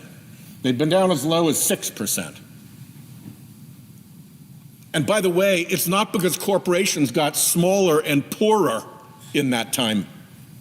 They're bigger than ever. The fossil fuel industry alone made the biggest profits in corporate history, gouging American consumers after international prices went up post Putin's invasion of Ukraine. There's plenty we could do to solve the debt problem. But oh my God, the flagrancy of the lie about concern about the deficit is pretty stunning. The other thing that they have said, and I'll close with this, the other thing that they have said is, oh, we have to defend the filibuster at all costs. Oh, we can't do the nuclear option. Oh, the only time we'd possibly ever use the nuclear option is when the Democrats did it first. So they did a nuclear option to put their people onto the Supreme Court and blamed it on Harry Reid because he had done the same thing for the D.C. Circuit after they'd put up a firewall around the D.C. Circuit. But since then, it's been, we will never, never, never, never, never, never blow up the filibuster. We will never use the nuclear option. Well, here's where we are with the parliamentarian right now. They have done an end run around getting a determination on whether this stunt that they're pulling by pretending that these tax cuts don't have any economic effect, don't add to the debt, will get reviewed by the parliamentarian. I will tell you one thing. There have probably been documents brought to the Senate floor before that contained a lie. But I can't think of one that has been brought to the Senate floor that both contained a lie and that lie's own rebuttal in the same document. The lie is that all these tax cuts for billionaires and big corporations won't add to the debt. That is imaginary, that is fake, that is not economically possible, but they say it. And then in the same document, they lift the debt limit by $5 trillion. If these tax breaks don't have any cost, don't add to the debt, why do they need to raise the debt limit by $5 trillion?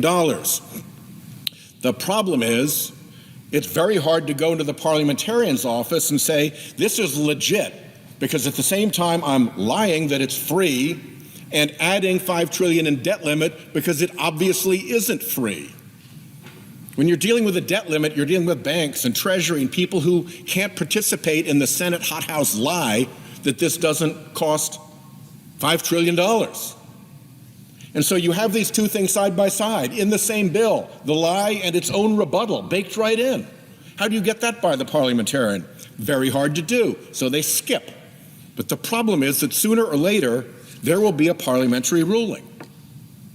And maybe they hope that they've got so much steam built up that the parliamentarians will just roll over. Or maybe this whole thing just blows up and the parliamentarian says, no, you can't do that. You have a lie and its own rebuttal in the exact same document. You can't pretend that this is a true thing, and therefore it's not compliant with the budget laws for all of the reasons I mentioned earlier. Out of compliance with CBO, out of compliance with Joint Committee on Taxation, out of compliance with proper reporting, all of it. So, what does that mean? That means that at some point, the time will come when the parliamentarian says, nope, and blows the whistle. They think that that's going to happen already, which is why they're doing the end run. And when the day comes that it actually happens, that's when they have to go to the nuclear option, because otherwise all of this will have been in vain. So we're on a path to the nuclear option. Pretty much everything Republicans have claimed to stand for is destroyed in this process. The hypocrisy alert about the deficit and the debt, and now they're raising it by huge numbers. When you have to put real numbers in the document, you simply deny them, even though the debt numbers prove the lie. When there are budget rules that we've honored for decades, going to ignore them, just blow it through. Parliamentarian, end run around the parliamentary folks, and then at the end, go nuclear after saying we'd never, never, never, never, never, never do that. This whole thing is such a con, and such a shame, and will cause so much damage to families dependent on Medicaid, all so they can give billions of dollars in tax breaks to big corporations and to billionaires who don't need it. In fact, their share of federal revenue has gone down by from over 30% to below 10%. They have just walked away from their responsibilities to help fund America. They left that on the backs of regular taxpayers, and it's not enough for them to be under 10%. They want more. They want to get that down to what, 5%, 4%? Nothing, be complete freeloaders? This thing is an embarrassment. And I will say I rest my case. But when you actually look at their debt limit numbers, maybe I should say they rest my case. I yield the floor.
Camo jacket, blood on my boots, desert wind singing old war tunes. Left some brothers in the fields we crossed. Can't count wins when you know the cost. Whiskey on ice, pour another glass.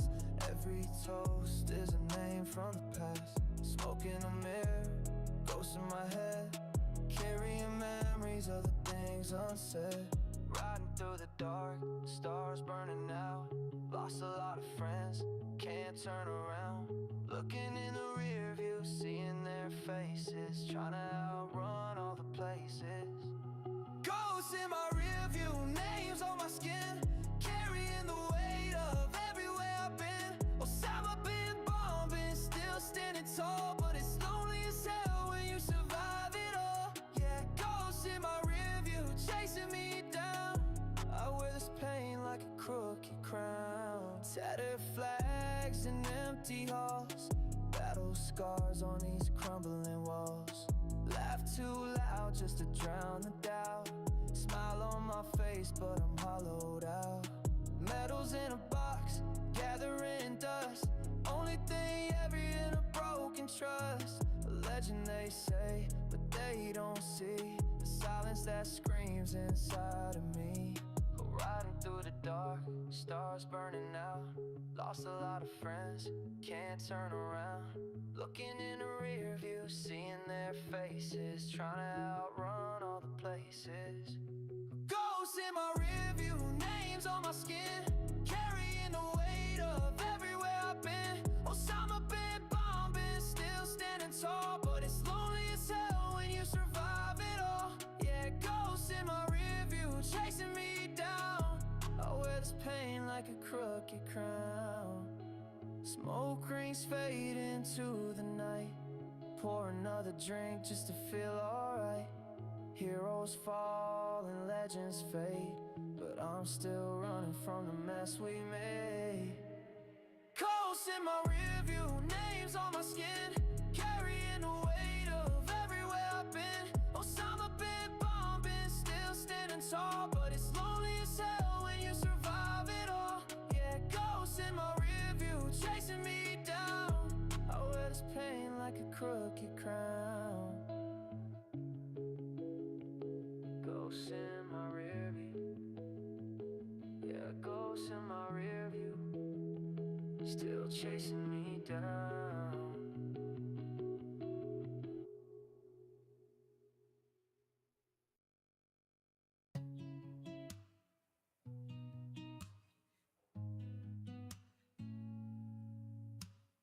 Camel jacket, blood on my boots, desert wind singing old war tunes. Left some brothers in the fields we crossed. Can't count wins when you know the cost. Whiskey on ice, pour another glass. Every toast is a name from the past. Smoke in the mirror, ghosts in my head, carrying memories of the things unsaid. Riding through the dark, stars burning out. Lost a lot of friends, can't turn around. Looking in the rear view, seeing their faces, trying to outrun all the places. Ghosts in my rear view, names on my skin, carrying the weight of everywhere I've been. Osama bin bombing, still standing tall, but it's lonely as hell when you survive it all. Yeah, ghosts in my rear view, chasing me down. I wear this pain like a crooked crown. Tattered flags and empty halls, battle scars on these crumbling walls. Laugh too loud just to drown a doubt. Smile on my face, but I'm hollowed out. Medals in a box, gathering dust.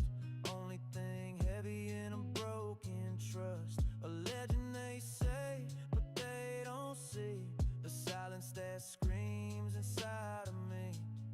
Riding through the dark, stars burning out. Lost a lot of friends, can't turn around.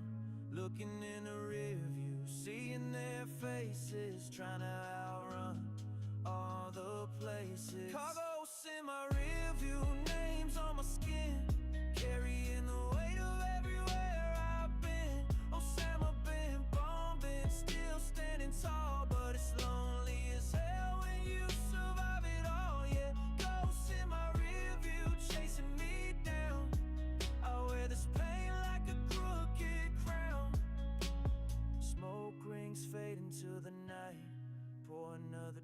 anything just to feel alright. Heroes fall and legends fade, but I'm still running from the mess we made. Carlos in my rearview, names on my skin, carrying the weight of everywhere I've been. Osama bin bombing, still standing tall, but it's lonely as hell when you survive it all. Yeah, ghosts in my rearview chasing me down. I wear this pain like a crooked crown. Ghosts in my rearview, ghosts in my rearview, still chasing me down.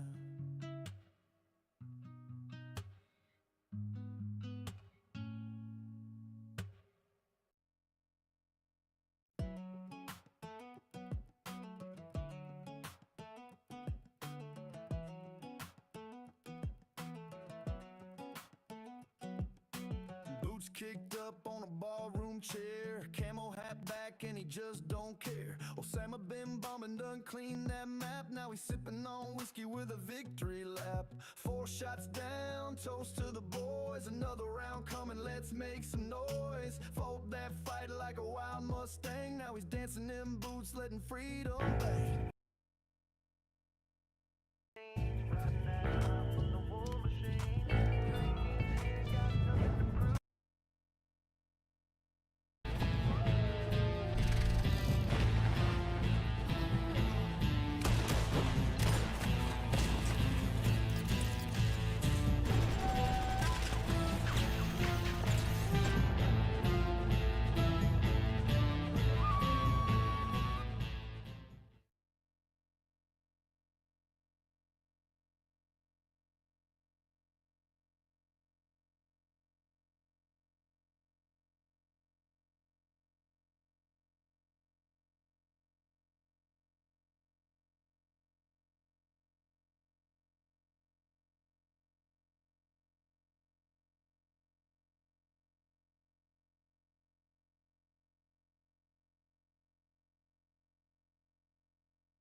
To the fallen, yeah, this one's for you.